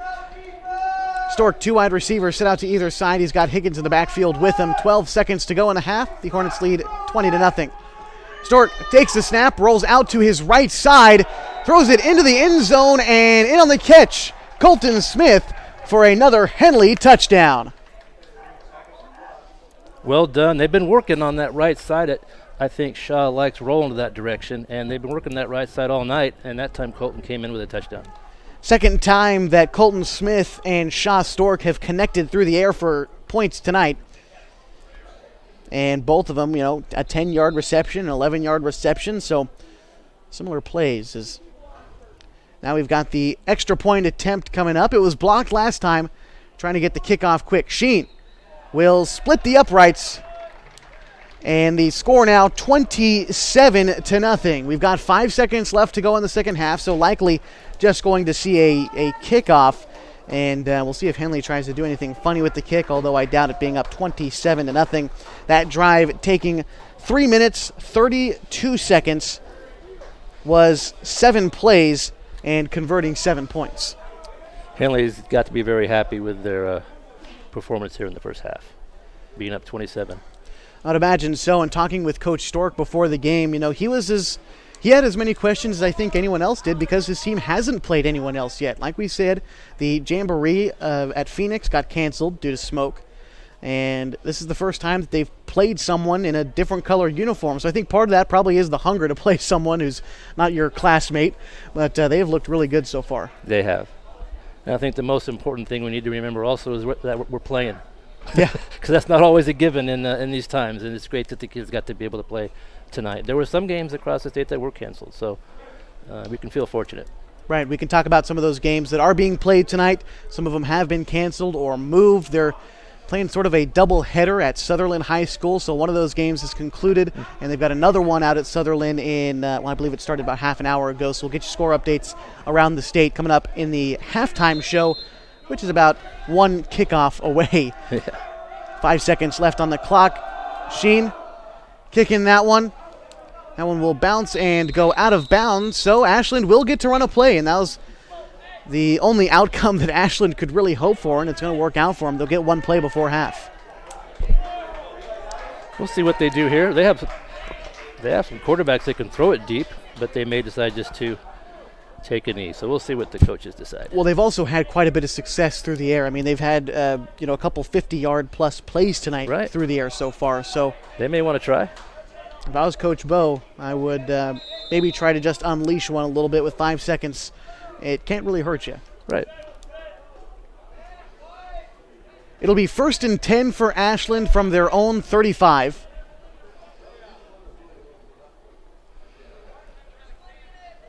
And they're taking time trying to figure out what they want to do exactly here. And they're going to try to run a play, it seems. And Henley in the full prevent defense. A couple defensive backs 20 yards away from the line of scrimmage. Kemper takes the snap, is rolling out to his right side, tries to throw it over the middle. The ball falls incomplete, and that will bring us to the end of the first half. The Henley Hornets lead 27-0. Coming up, we're going to break down the first half stats as we have them and take a look around the state. And, of course, it's more Henley football on mybasin.com and 104.3 and 960 Sports.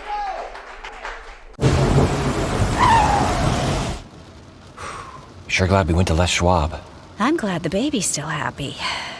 Well, I'm just glad that along with tires, Les Schwab also does brakes, alignment, and a bunch of other safety services. I mean, if we'd gone to a cheap tire store instead, I'd be a doggone wreck. My thoughts exactly. Swing by today and get road trip ready with our always free pre-trip safety check.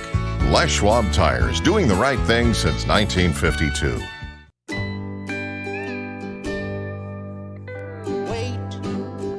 All I do is wait. So lonely, I just sigh and moan. Seems like I've been away forever. Wondering if you're coming home. I just saw your face. I know you're coming home. I swear there is no place that feels as good as home. And then I heard your voice. I know you're coming home. I know you're coming home. This is where unconditional love and immeasurable happiness reside. This is home. Coltwell Banker, where home begins. Trying to lose some weight and get in shape? Harbor Isles Tennis and Fitness Club provides a clean and friendly workout environment with professional and experienced staff to help you achieve your goals. They offer state-of-the-art equipment, indoor tennis and pickleball courts, certified personal trainers, tons of group exercise classes. They're the best exercise facility in the Klamath Basin. Plus, they now have a smoothie bar to give you a nutritious boost after your workout. See and feel the difference at Harbor Isles Tennis and Fitness Club. It's the place to be.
And we welcome you back to the MyBasin.com Game of the Week on 104.3 and 960 Sports. We are broadcasting to you live from Willamette High School, just north of Eugene. Tonight's matchup between the Henley Hornets and the Ashland Grizzlies. Right now, Henley up 27-0, and well, that score isn't hiding much. So far, it's been all Henley on the offense and defensive side of the ball. They scored on their first 3 possessions and then once more to close out that second quarter. What have you seen from Henley so far, Kevin? Well, we talked about before the game what you want to do. You want to see who are your leaders, who are your players going to be.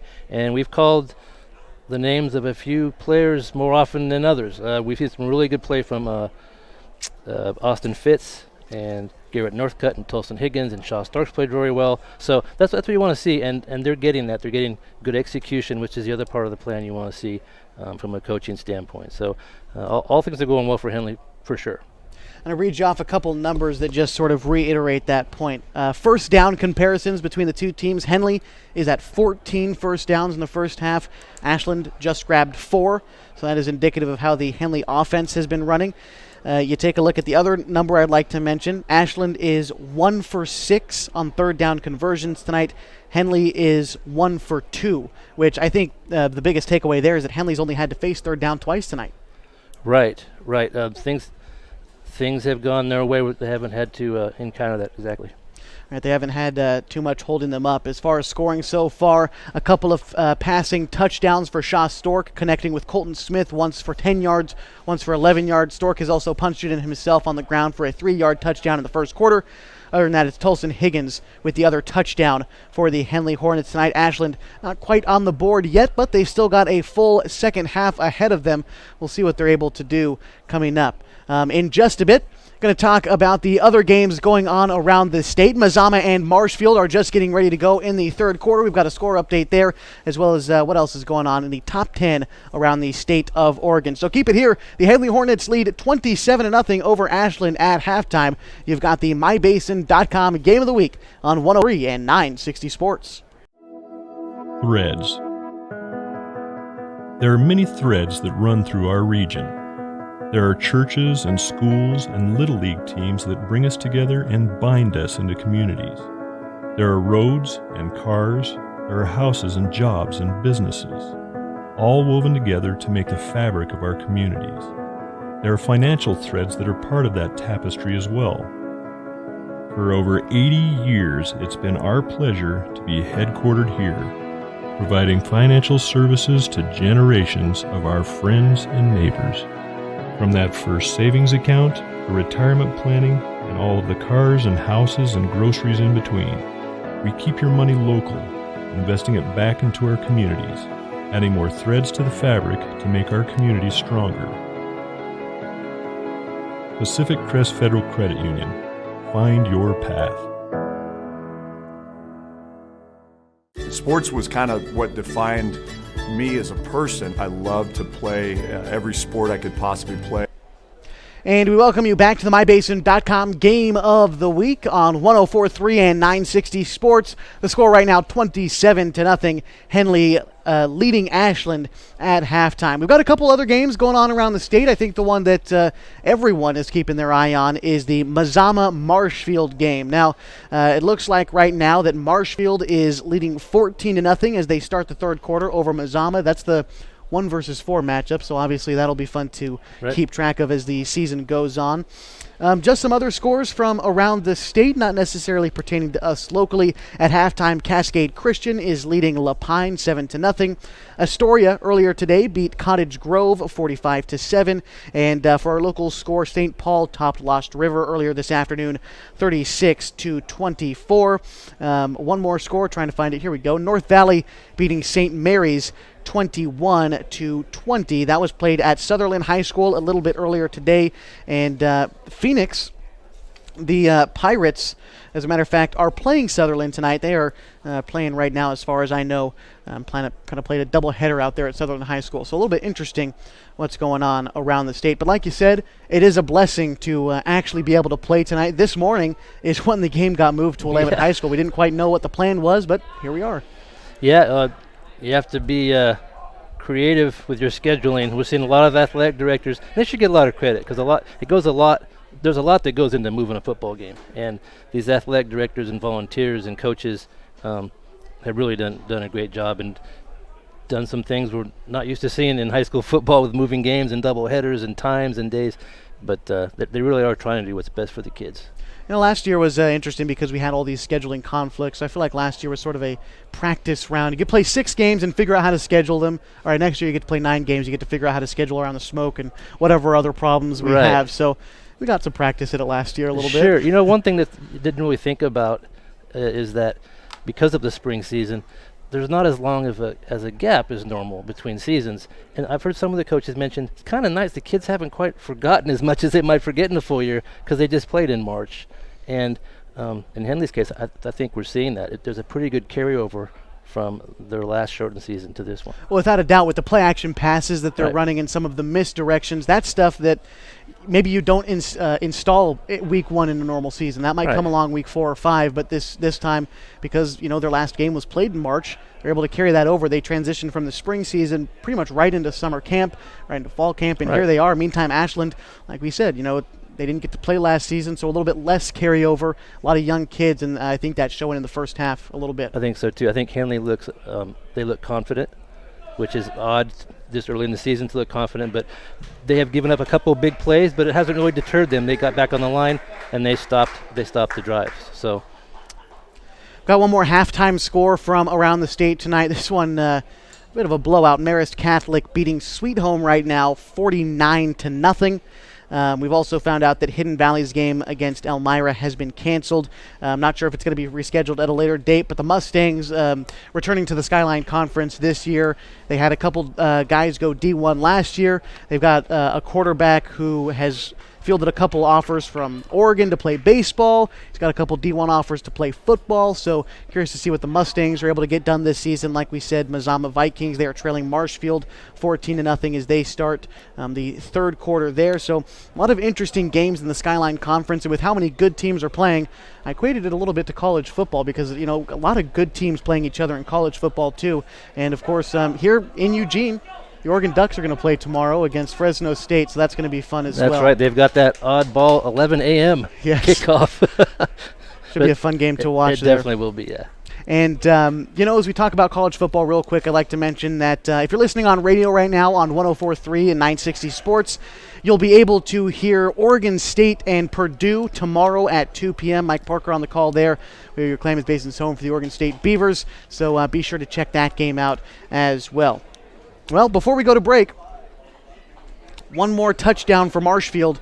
Right now they lead 20-0 over Mazama. Just got that text message with 8:21 to go in the third quarter. Mazama going to have to come back in that one a little bit. Well, Mazama, they had some incredible talent graduate, so it may take them a couple games, but they'll no doubt be there at the end. So definitely. We're going to step aside, and when we come back, we should be ready for third quarter action. Right now, the Henley Hornets lead 27-0 on the MyBasin.com Game of the Week on 104.3 and 960 Sports.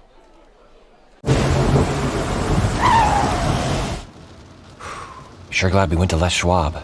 I'm glad the baby's still happy. Well, I'm just glad that along with tires, Les Schwab also does brakes, alignment, and a bunch of other safety services. If we'd gone to a cheap tire store instead, I'd be a doggone wreck. My thoughts exactly. Swing by today and get road trip ready with our always free pre-trip safety check. Les Schwab Tires, doing the right thing since 1952.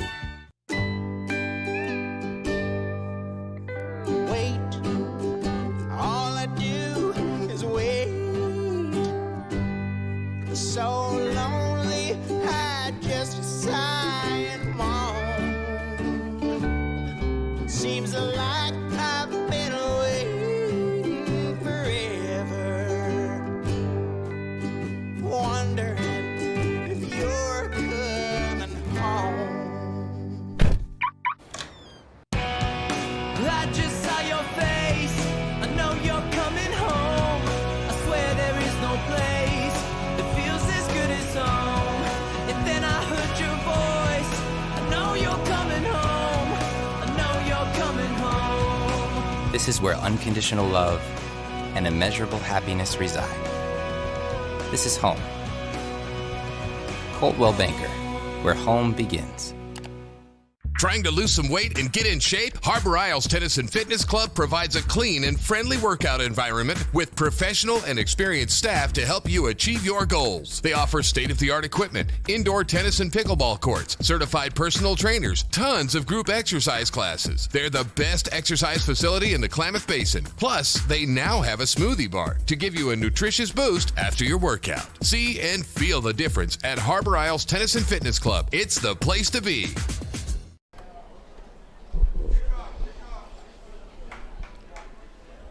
And we welcome you back to the MyBasin.com Game of the Week on 104.3 and 960 Sports. We're at halftime from Willamette High School. The Henley Hornets leading the Ashland Grizzlies 27-0. And my name is Josh Eldridge, joined by Kevin Petrick tonight. And Kevin, we talked about Ashland a little bit. They might not have the carryover that Henley does. They're down 27-0. What sort of adjustments would you like to see these Grizzlies make against what you've seen in a very good Henley defense? Well, I think they're starting to figure out who their leaders are and who their athletes are, and maybe try to focus on getting the ball to those players, because we've seen some success with the different quarterbacks coming in and out. Of course, Ronan's played various positions, so maybe their goal this half, get the ball in the hands of the people that they feel the most confident with. Yeah, I've heard people say that if you got 3 quarterbacks on your team, you actually don't have 1 quarterback on your team. So it's important for Ashland to figure out who their guy is. We talked about it in the pregame. You don't really see a lot of teams running a multiple quarterback offense because sometimes it could be a little bit touch and go. So we'll see if Ashland is able to figure that out in the second half. They might be in a position where, because they haven't played in so long, that they may need to just see some different people, and that's understandable. Sometimes the score isn't the most important. They may need to just develop some people and then just kind of go from there. Maybe it'll work itself out. very young team in Ashland that trails 27-0 against the Henley Hornets right now. We're going to step aside, and when we come back, it is time for third quarter action on the MyBasin.com game on 104.3 and 960 Sports. Threads. There are many threads that run through our region. There are churches and schools and Little League teams that bring us together and bind us into communities. There are roads and cars. There are houses and jobs and businesses, all woven together to make the fabric of our communities. There are financial threads that are part of that tapestry as well. For over 80 years, it's been our pleasure to be headquartered here, providing financial services to generations of our friends and neighbors. From that first savings account, to retirement planning, and all of the cars and houses and groceries in between, we keep your money local, investing it back into our communities, adding more threads to the fabric to make our communities stronger. Pacific Crest Federal Credit Union. Find your path. Sports was kind of what defined me as a person. I loved to play every sport I could possibly play. The Abbeys was really the family stomping ground for all of our community. Saturday afternoon, soccer tournaments, we'd head over to Abbeys afterwards. And then when we got up into middle school, on our way home, we'd stop at Abbeys after basketball games. When I go home, I want to see two things when I drive through Winston. I want to see my Abbeys, and I want to see my high school. And those are the two memories that stick out the most to me. Sure glad we went to Les Schwab. I'm glad the baby's still happy. Well, I'm just glad that along with tires, Les Schwab also does brakes, alignment, and a bunch of other safety services. I mean, if we had gone to a cheap tire store instead, I'd be a doggone wreck. My thoughts exactly. Swing by today and get road trip ready with our always free pre-trip safety check. Les Schwab Tires, doing the right thing since 1952. Welcome back to the MyBasin.com Game of the Week on 104.3 and 960 Sports. Just wrapping up halftime here from Willamette High School, just north of Eugene. It is Henley and Ashland. We move up here because the smoke was too bad in the valley, the smoke was too bad in the basin, so we've gone north for this one, and the Hornets in control of this one thus far.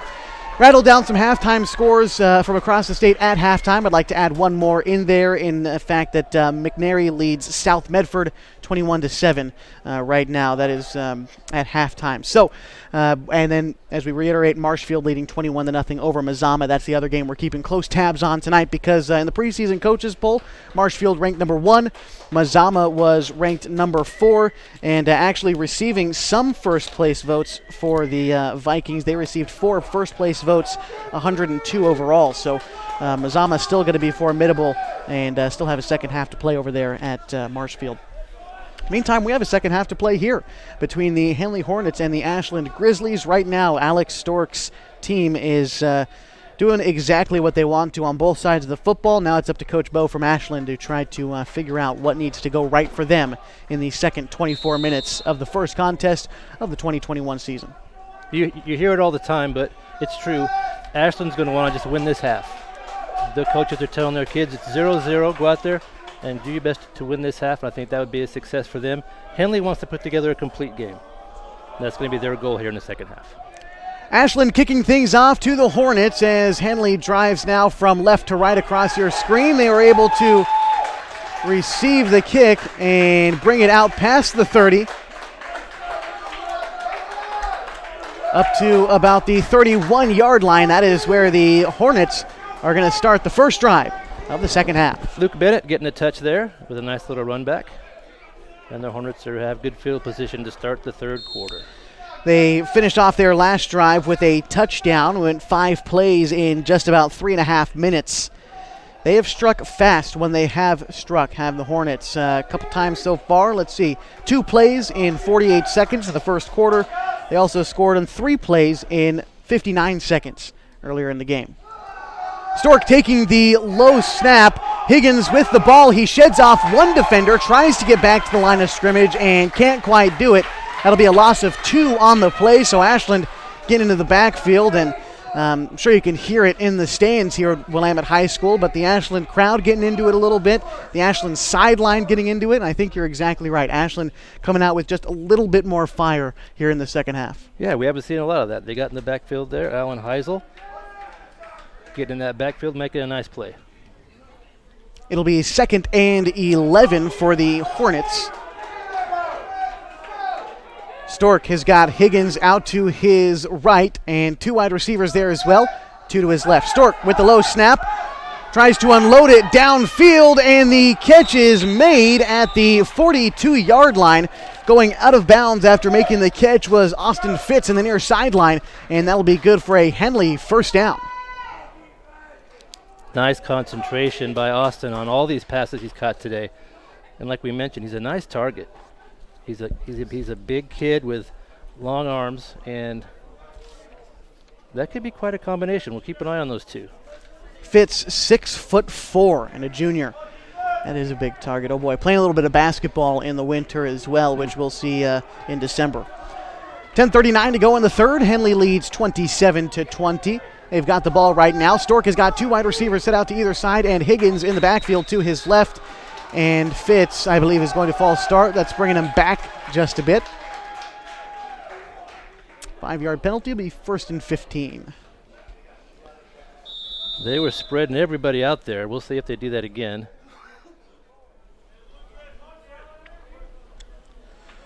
And he's getting the play from the sidelines, which is a quick and efficient way to do things. If you can get away with doing that, it really does help cut down time in the huddle, and you can get on the ball a lot quicker.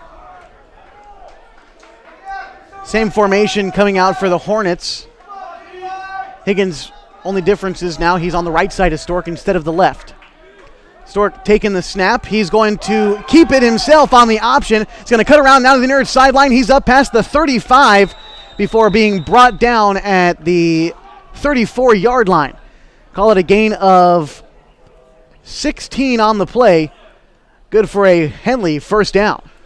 Another nice piece of running. Henley's not having a whole lot of trouble getting around the edges, and that's what's leading to these big gains. They've shown, and you've said it best, they've shown incredible patience waiting for their blockers to get in the right spot, and that is just something that it's just the patience. It's astonishing to see, and they're doing a great job of it. Got Logan Whitlock checking in at running back. Henley continuing to spread out. Stork has yet to take a snap under center all night. That's not likely to change. Stork taking the snap this time, handing it off to Whitlock and cutting up the far sideline, up now past the 35, now to the 20, bringing it down past the 15, and brought down just before the 10-yard line. I believe he might have been down at the 10. A lot of speed coming out of that backfield for Henley. I think we'll see a few teams in the skyline actually with a lot of quick running backs this year. Of course, you've got this Henley team that we've been able to see tonight have been heavy in the run game. We know Mazama running the wishbone offense. They're always going to be heavy in the running game. Phoenix likes to run the ball too. When we get into league play, it's fun because these teams have different styles with similar goals. So it's interesting to see how each team attacks what's in front of them. It'll be 1st and goal for the Hornets, driving downfield now with 8:39 to go in the third quarter. They lead 27-0. Stork is going to fake the handoff and keep it himself and rushes upfield for 9 yards. Good for a Henley touchdown.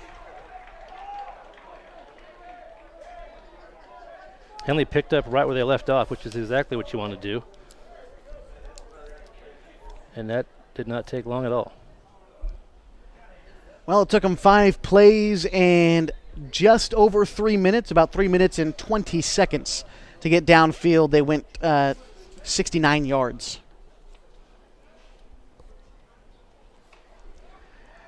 A fake on the extra point attempt. Stork now running around in the backfield, trying to find a way around it, cutting upfield past the 10, and he gets in on the scramble.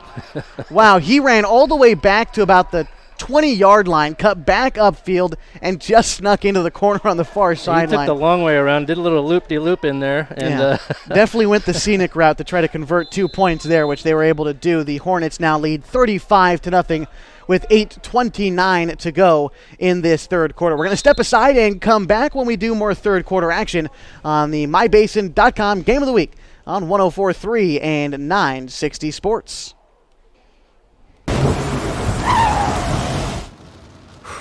Sure glad we went to Les Schwab. I'm glad the baby's still happy. Well, I'm just glad that along with tires, Les Schwab also does brakes, alignment, and a bunch of other safety services. I mean, if we'd gone to a cheap tire store instead, I'd be a doggone wreck. My thoughts exactly. Swing by today and get road trip ready with our always free pre-trip safety check. Les Schwab Tires, doing the right thing since 1952.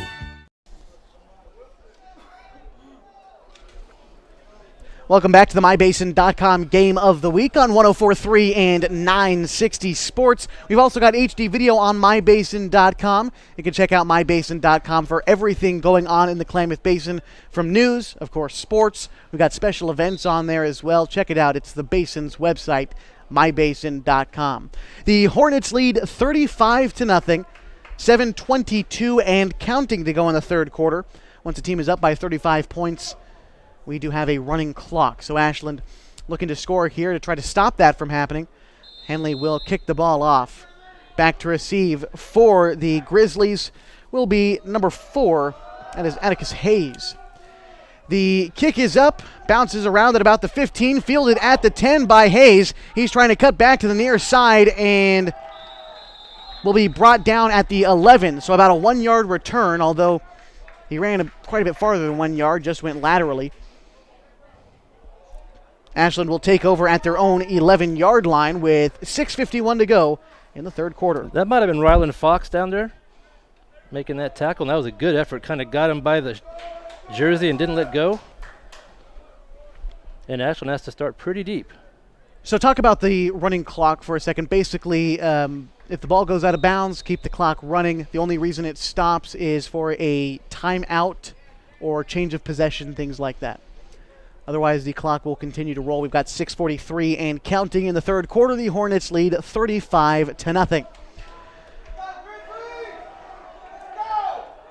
Hornets defense has been indomitable so far. Only allowed 4 Ashland first downs.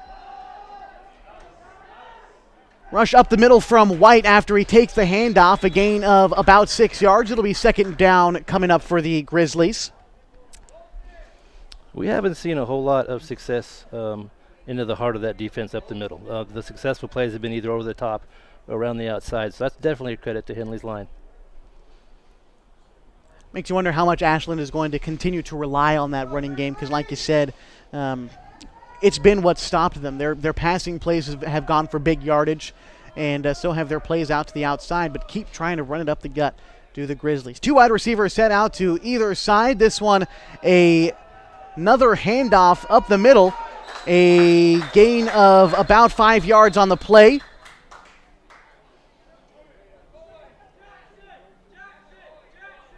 And a couple Grizzlies trotting off the field. We're going to have substitution come in. Maybe a new quarterback as well in the middle of a drive. Curious to see where they place Kemper. That's very close to a first. They're trying to decide what they did get the first. It was right there. It looked like it was very close, and they are giving it to him. So 1st and 10 for the Grizzlies. That'll be their 5th first down of the evening. Henley has got 16 thus far. So playing quarterback for the Grizzlies to start this second half. I know it's been a bit confusing because we've had 3 of them so far, but it looks like it's going to be the freshman JoJo Harwer. And he is going to be in the gun. He's got 2 wide receivers set out to either side and 1 back to his left. Takes the snap, is going to hand it off up the middle, trying to fight for every yard, and brought down after a gain of, call it 6. And tough to see from over here, but is that Kimbrough on the running back position? Are they trying to get him in one of the skill spots? I noticed on the last play he was in the slot, so he does play a little bit of receiver. I didn't see where he lined up on that one. Like you said, he's kind of If there's any such thing as a 5-tool player in football, he has shown to be that in this game. Right. Ashland facing a second and about 6 to go. 4:04 to go in the third. The Hornets lead 35-0.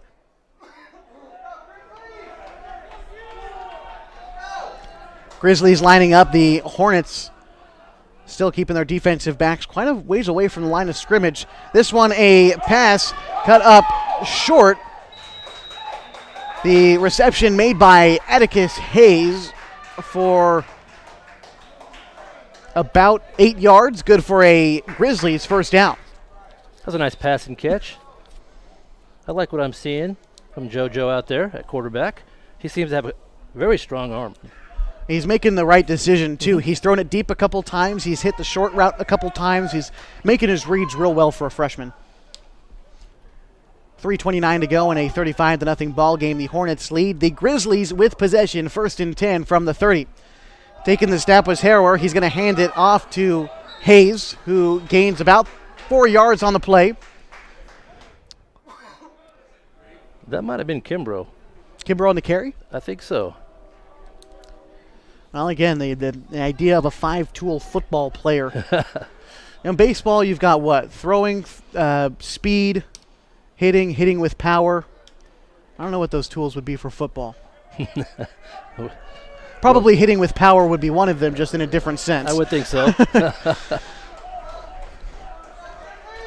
Second and about 7 to go for the Grizzlies. A snap taken by Harrower, and they try to dump it over to Hayes, who tries to throw it downfield, and the catch is made by Ashland's number 8, Schrader. He's got nothing but daylight in front of him, brings it all the way in for an Ashland touchdown. What a creative play with the lateral pass and then throwing it downfield. Ashland converting a touchdown there. That's an exciting play. I like that. That's how you shake things up. Give the defense a little something they haven't seen before, and that worked to perfection for the Grizzlies. 65 yards on that play. Now awaiting the extra point for the Grizzlies. That was a nice creative play, and had Harrower take the snap, dump it off to his left over to Hayes, who hasn't thrown the ball at all. Hayes then throwing it downfield to Noah Schrader, who went the rest of 65 yards for a touchdown.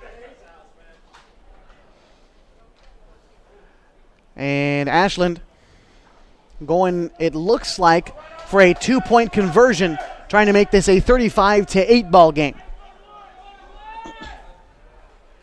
Harrower dropping back into the pocket, trying to find the corner of the end zone. The pass falls incomplete. The intended target was Jackson Kemper, and so the score will remain 35-6 with 2:01 to go in the third quarter. Ashland, and again, I'm curious as to how many more times we're going to say how successful the passing game for Ashland has been, but they continue to run the football. So scoring there on the pass, they made a few big plays there. I'm curious to see if they continue to rely on the passing game, especially if they keep the freshman in there, JoJo Harrower. Yeah, I like their look when they're moving quickly and throwing the football is when they've been at their best tonight.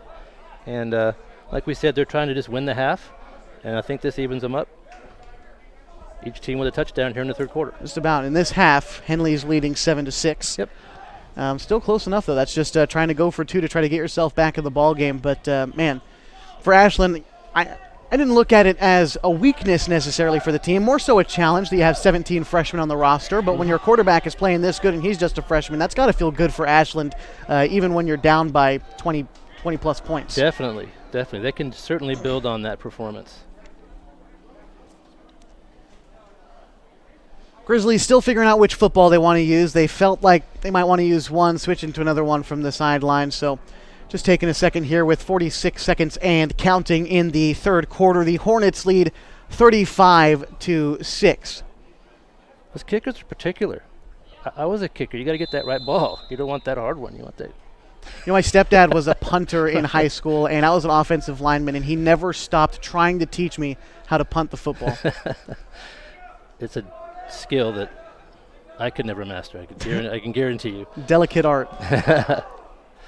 Ashland kicks it off, and fielding it at the 10-yard line for Henley was number 6. That will be Luke Bennett. He's able to cut up far the far sideline. He's up past the 40, now the 45, the 50 before being brought out of bounds. About a 40-yard return for Bennett. And that will bring us to the end of the third quarter. We, again, still have that running clock with the Hornets leading the Ashland Grizzlies 35-6. We've got the MyBasin.com Game of the Week on 104.3 and 960 Sports. Fourth quarter is coming up.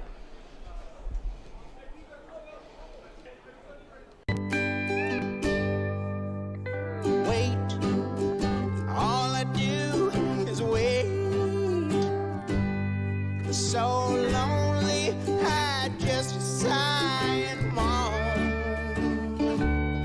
Seems like I've been away forever, wondering if you're coming home.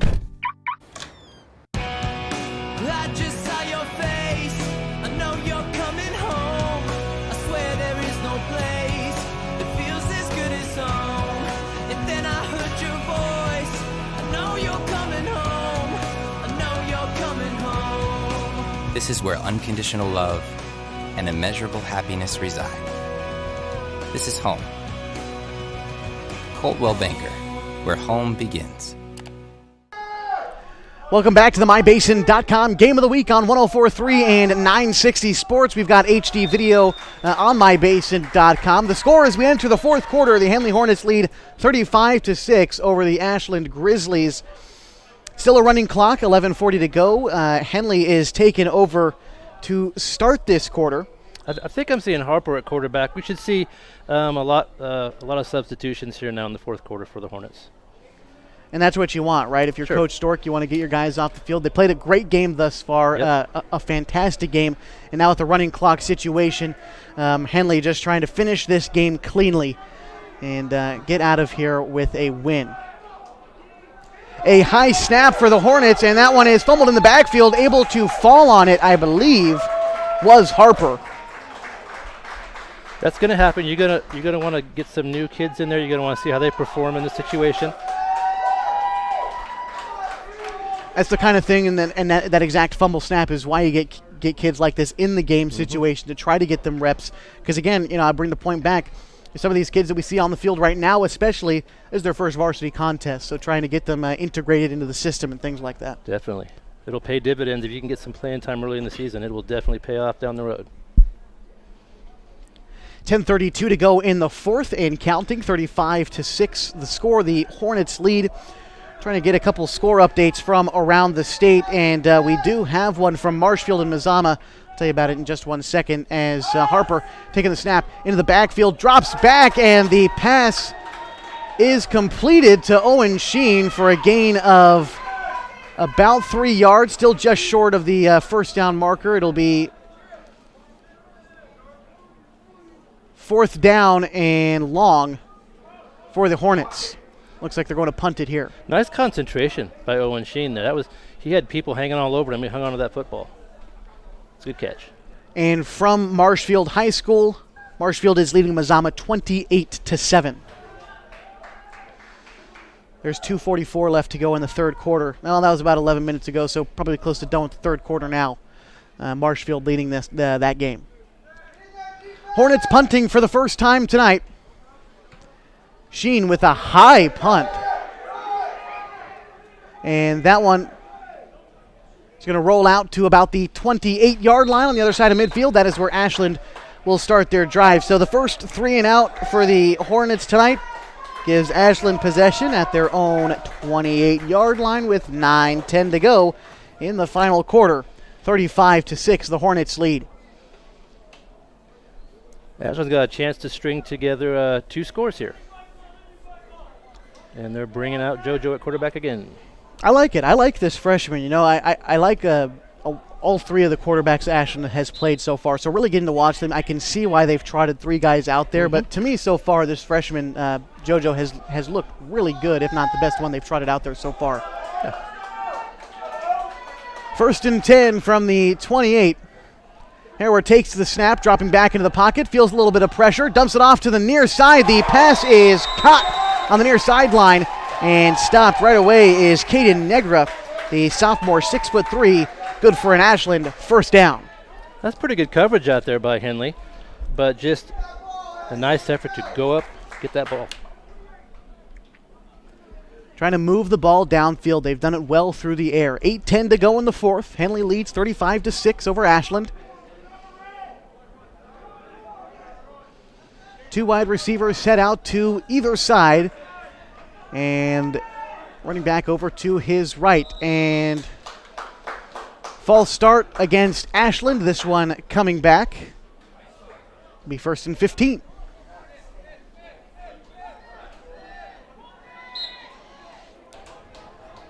Ashland still trying to hurry up with the running clock, trying to put some points on the board. At this point, with the running clock, it's almost like you can run a 2-minute drill the whole game. Try to move the ball down and beat the clock, you know? Right. That'd be something they could work on for sure. Timeout is called. We'll step aside, take a break too. The score 35-6. The Henley Hornets are leading on the MyBasin.com Game of the Week on 104.3 and 960 Sports.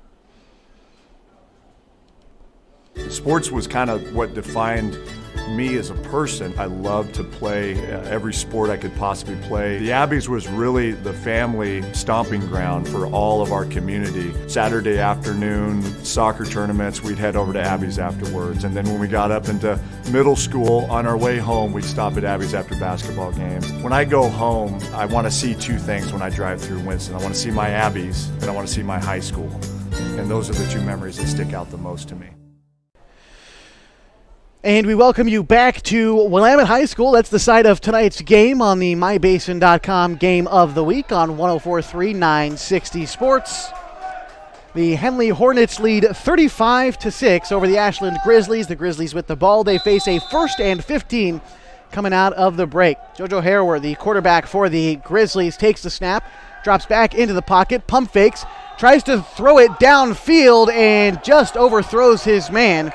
It's a good hard throw and a flag thrown at the, where the receivers and defensive backs were. Could be a pass interference call coming out. And they're stopping the clock to figure it out.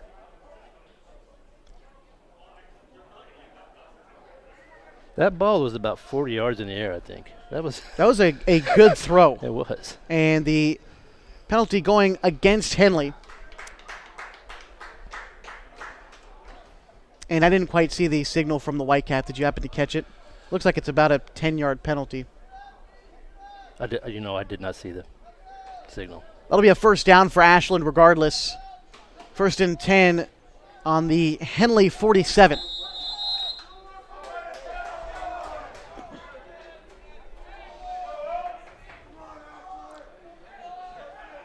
Wide receivers not spread out as wide, trying to keep it tight are the Grizzlies. Harrower taking the snap, dropping back into the pocket, looking to his right. The catch is made by Negra again, this time for a gain of about 8 yards. And that tight end, well, he's listed as a wide receiver, 6'3". He's a big kid. He almost functions as a tight end within this offense. He's been a good safety valve for Ashland so far. They've got their own little combination going there, those two. Whitlock in the game playing a little defense for the Hornets. Made the stop. 2nd and inches to go for Ashland. Trying to convert on their, what would be 8th first down of the night. 3 wide receivers set out to the left of Harrower. Takes a step back into the pocket, tries to throw it over the middle, and the catch is made by Atticus Hayes. Good for an Ashland first down. That was a gain of about 11 on the play. Good route, well executed, and now they're back on the ball quickly. 6:03 and counting to go in the fourth.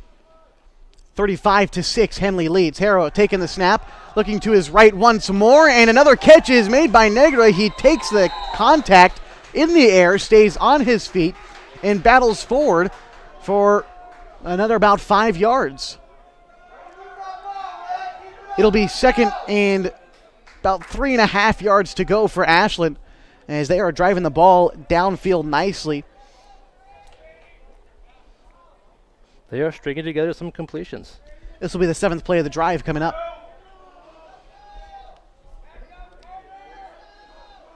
Here we're taking the snap, dropping back into the pocket again. This time looking deep towards the end zone, and the pass falls incomplete. As a matter of fact, Owen Sheen getting a hand on it. Almost had that intercepted, but just slipping through the hands. And that'll bring up 3rd down and short for Ashland. Chris Janney also out there getting some playing time at corner. And we've got 3rd and about, what, 3? Yeah, about 3.5 yards.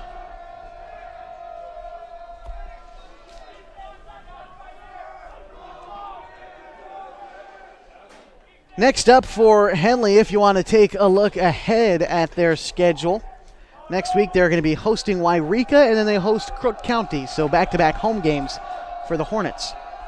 Still got to get through this one against Ashland. 2 wide receivers set out to either side of Harrower. He had White in the backfield behind him this time. He takes the snap, rolls out to his left, goes to the end zone, and again the pass broken up.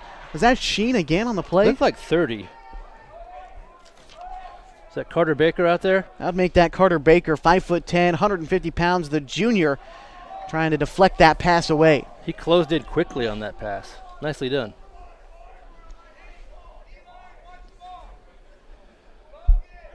That will bring up 4th down for the Grizzlies. They are going for it here. They are 0 for 1 on 4th down conversion attempts tonight. Their last one came right about from this field position. Harrower is going to keep it on the option, and he falls forward. Might have tripped on his own shoelaces there.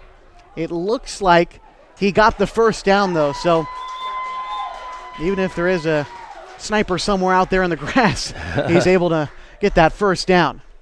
Just enough to pick it up. They've got about 3.5 minutes clock here to try to punch it in. Hornets lead 35-6. 1st and 10 for Ashland from the 21-yard line. And a flag on the far side of the field.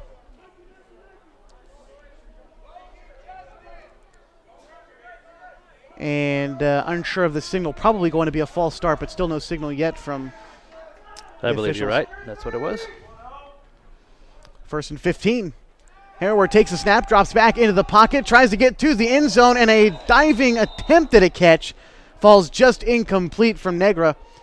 And he laid out for that one, but just bumping off the chest pad. And those diving catches difficult to make when you're wearing all that gear. Good attempt.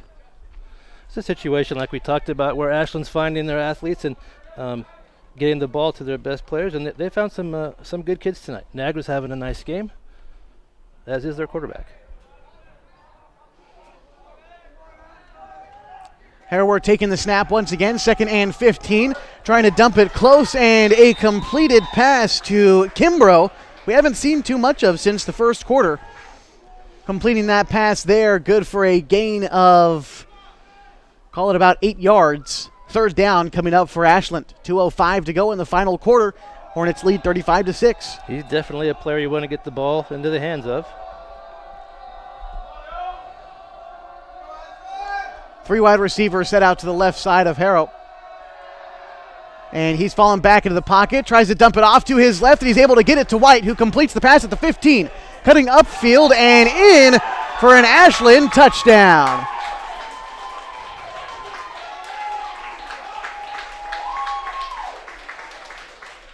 There was nice touch on that pass.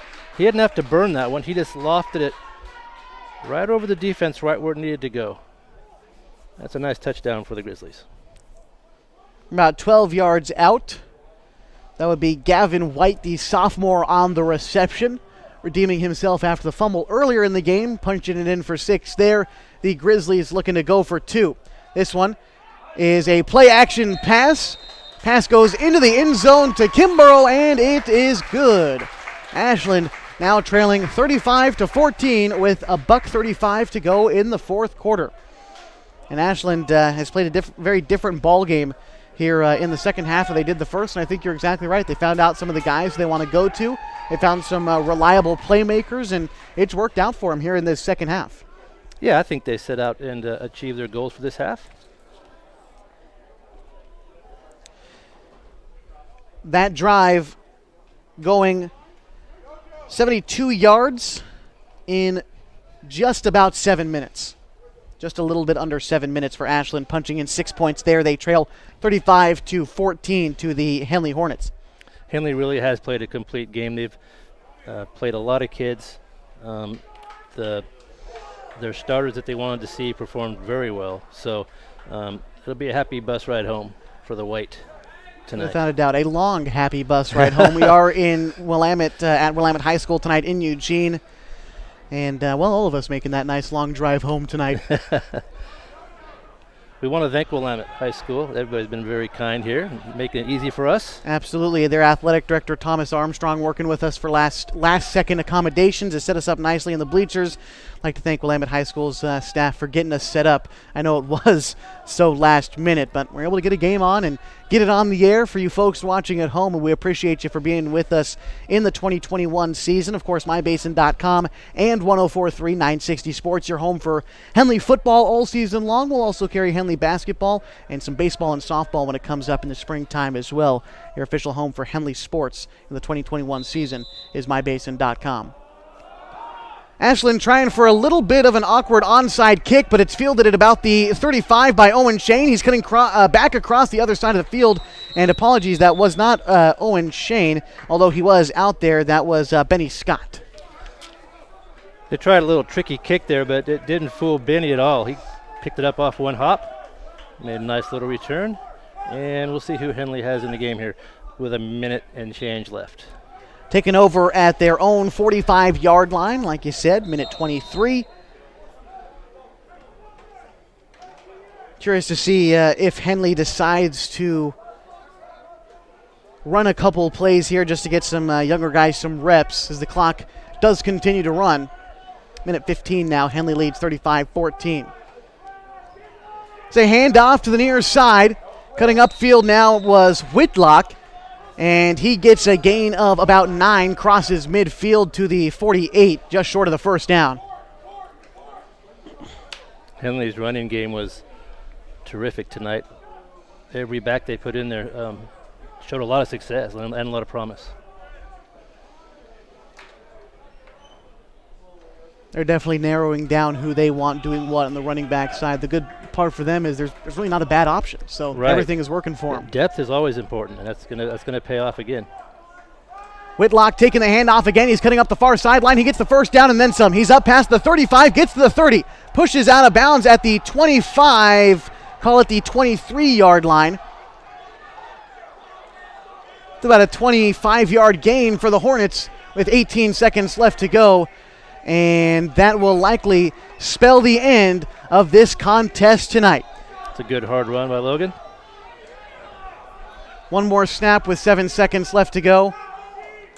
And this will be a keeper on the far sideline. Cutting upfield past the 10, the 5, just short of the end zone on the carry for Whitlock. That will be the end of the ball game.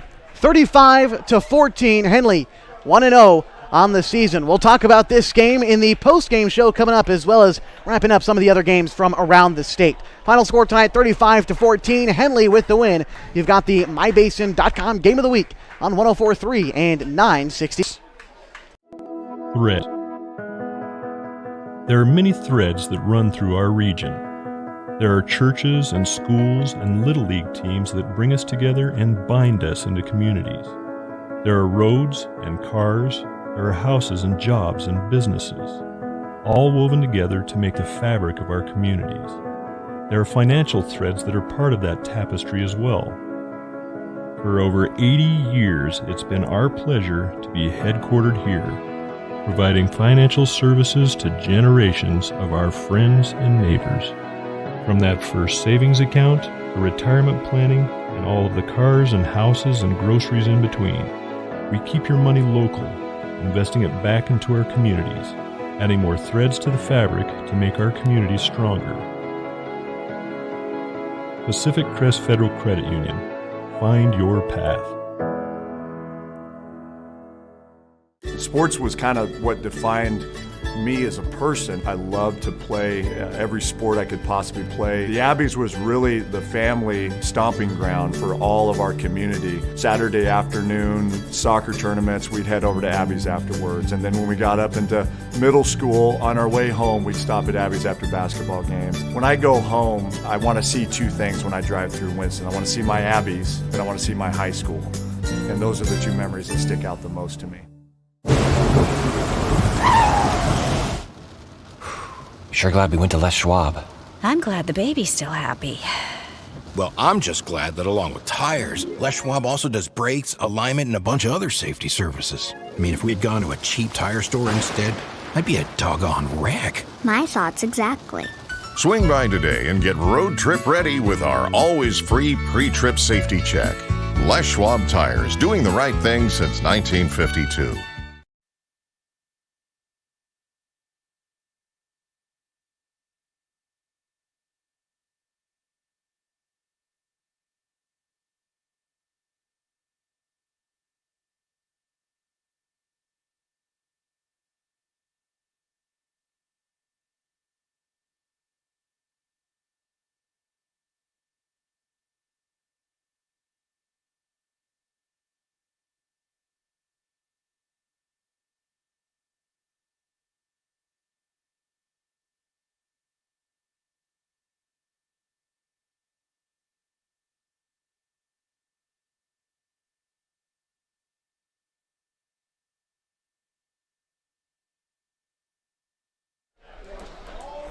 Welcome back to the MyBasin.com Game of the Week on 104.3 960 Sports. Final score from Willamette High School tonight. The Henley Hornets beating Ashland 35-14. And for Henley, everything was working from the very first drive of the game. Ashland started with the football tonight. They went 6 plays in about 3 minutes. That's when the first fumble happened for Ashland. Since then, Henley was able to convert on a few points. They went 5 plays in just over 2 minutes, converted on a 2-yard touchdown rush from Tulson Higgins. Ashland got the ball back after 2 plays. It was an interception for Harper from Henley. That converted into points on the other side for the Hornets after Shaw Stork punched in after Colton Smith scored a 10-yard passing touchdown with Shaw Stork. That drive for Henley taking 3 plays and 59 seconds. Ashland punting the ball on their very next drive. Henley taking advantage of good field position. In just 48 seconds, they went 70 yards in 2 plays. That one finishing it off with a Shaw Stork 3-yard touchdown. There's a few punts and a few turnovers later. Henley was able to finish out the second half with a touchdown, going just about 75 yards in 3.5 minutes on 5 plays. At halftime, the score was 35-0, and since then it has been, it was 28-0. Henley started out the second half with a 9-yard Stork touchdown once more. That made the score 35-0. Since then, Ashland was able to punch in a couple points. For example, going about 75 yards in 10 plays. Took them 8 minutes. Ashland looked good towards the tail end of that game, but the story tonight was all about Henley. Yeah, I really liked their preparation was exceptional. They came out. The one thing I really noticed, I liked Henley's tone. They played aggressively, but they didn't play out of control. They really looked confident, and that's kind of hard to instill in a first game, given all the different situations and adversity that they faced just getting here tonight. So Henley can be, they should be super proud of their effort tonight. A couple numbers that stand out that we talked about during halftime tonight. Henley, 16 first downs. Ashland had 8. Talk about third down conversions. Henley was 1 for 2. Ashland was 1 for 7. Fourth down conversions, Ashland 0 for 1. Henley did not attempt to convert on fourth down tonight. They didn't have to. They ran their offense very well all the way to a 35-14 victory and advance to 1-0 on the season. Going to step aside and come back. When we do, we're going to take a look around the whole state. We've got score updates from Marshfield High School. They are taking on the Mazama Vikings. Also score updates from around the state are coming up next as we wrap up the MyBasin.com Game of the Week on 104.3 and 960 Sport.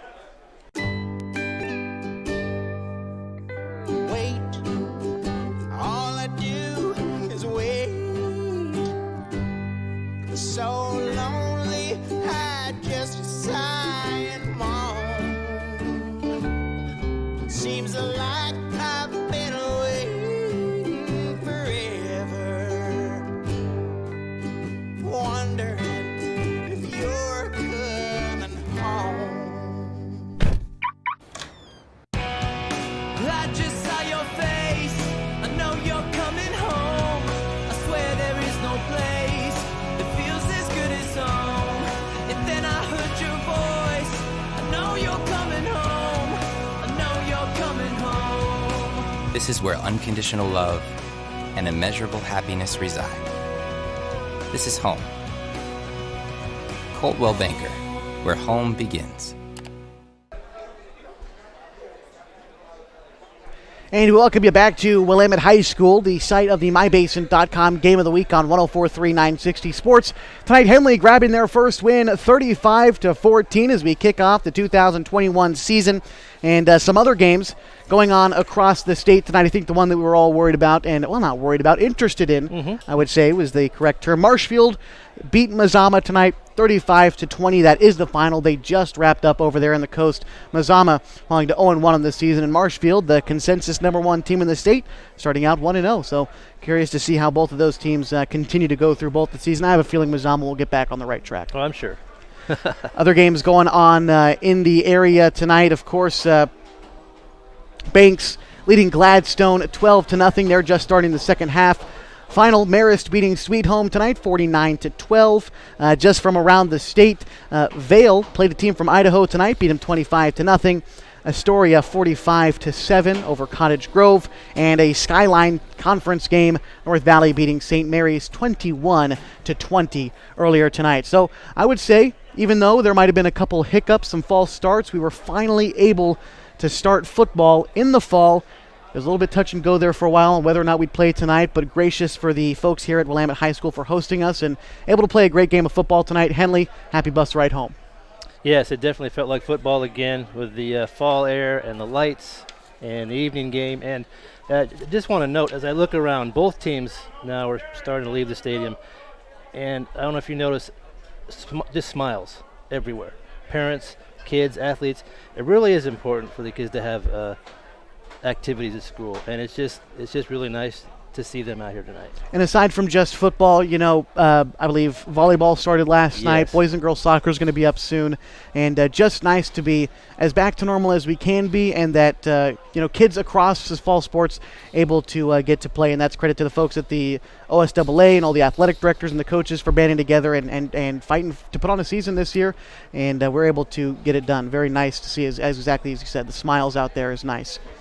Final score tonight, 35-14, Henley grabbing a win in the first game of the season. That about does it for us. Thanks for being here for the MyBasin.com Game of the Week on 104.3 and 960 Sports.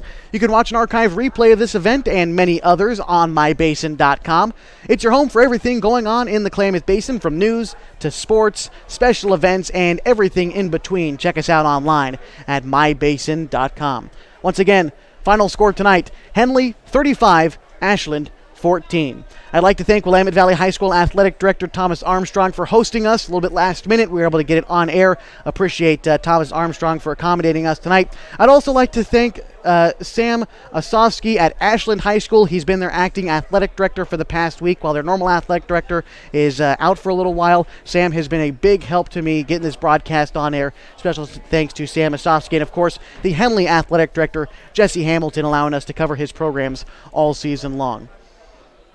For Kevin Petrick, I'm Josh Eldridge. Have a great night from Eugene, Oregon.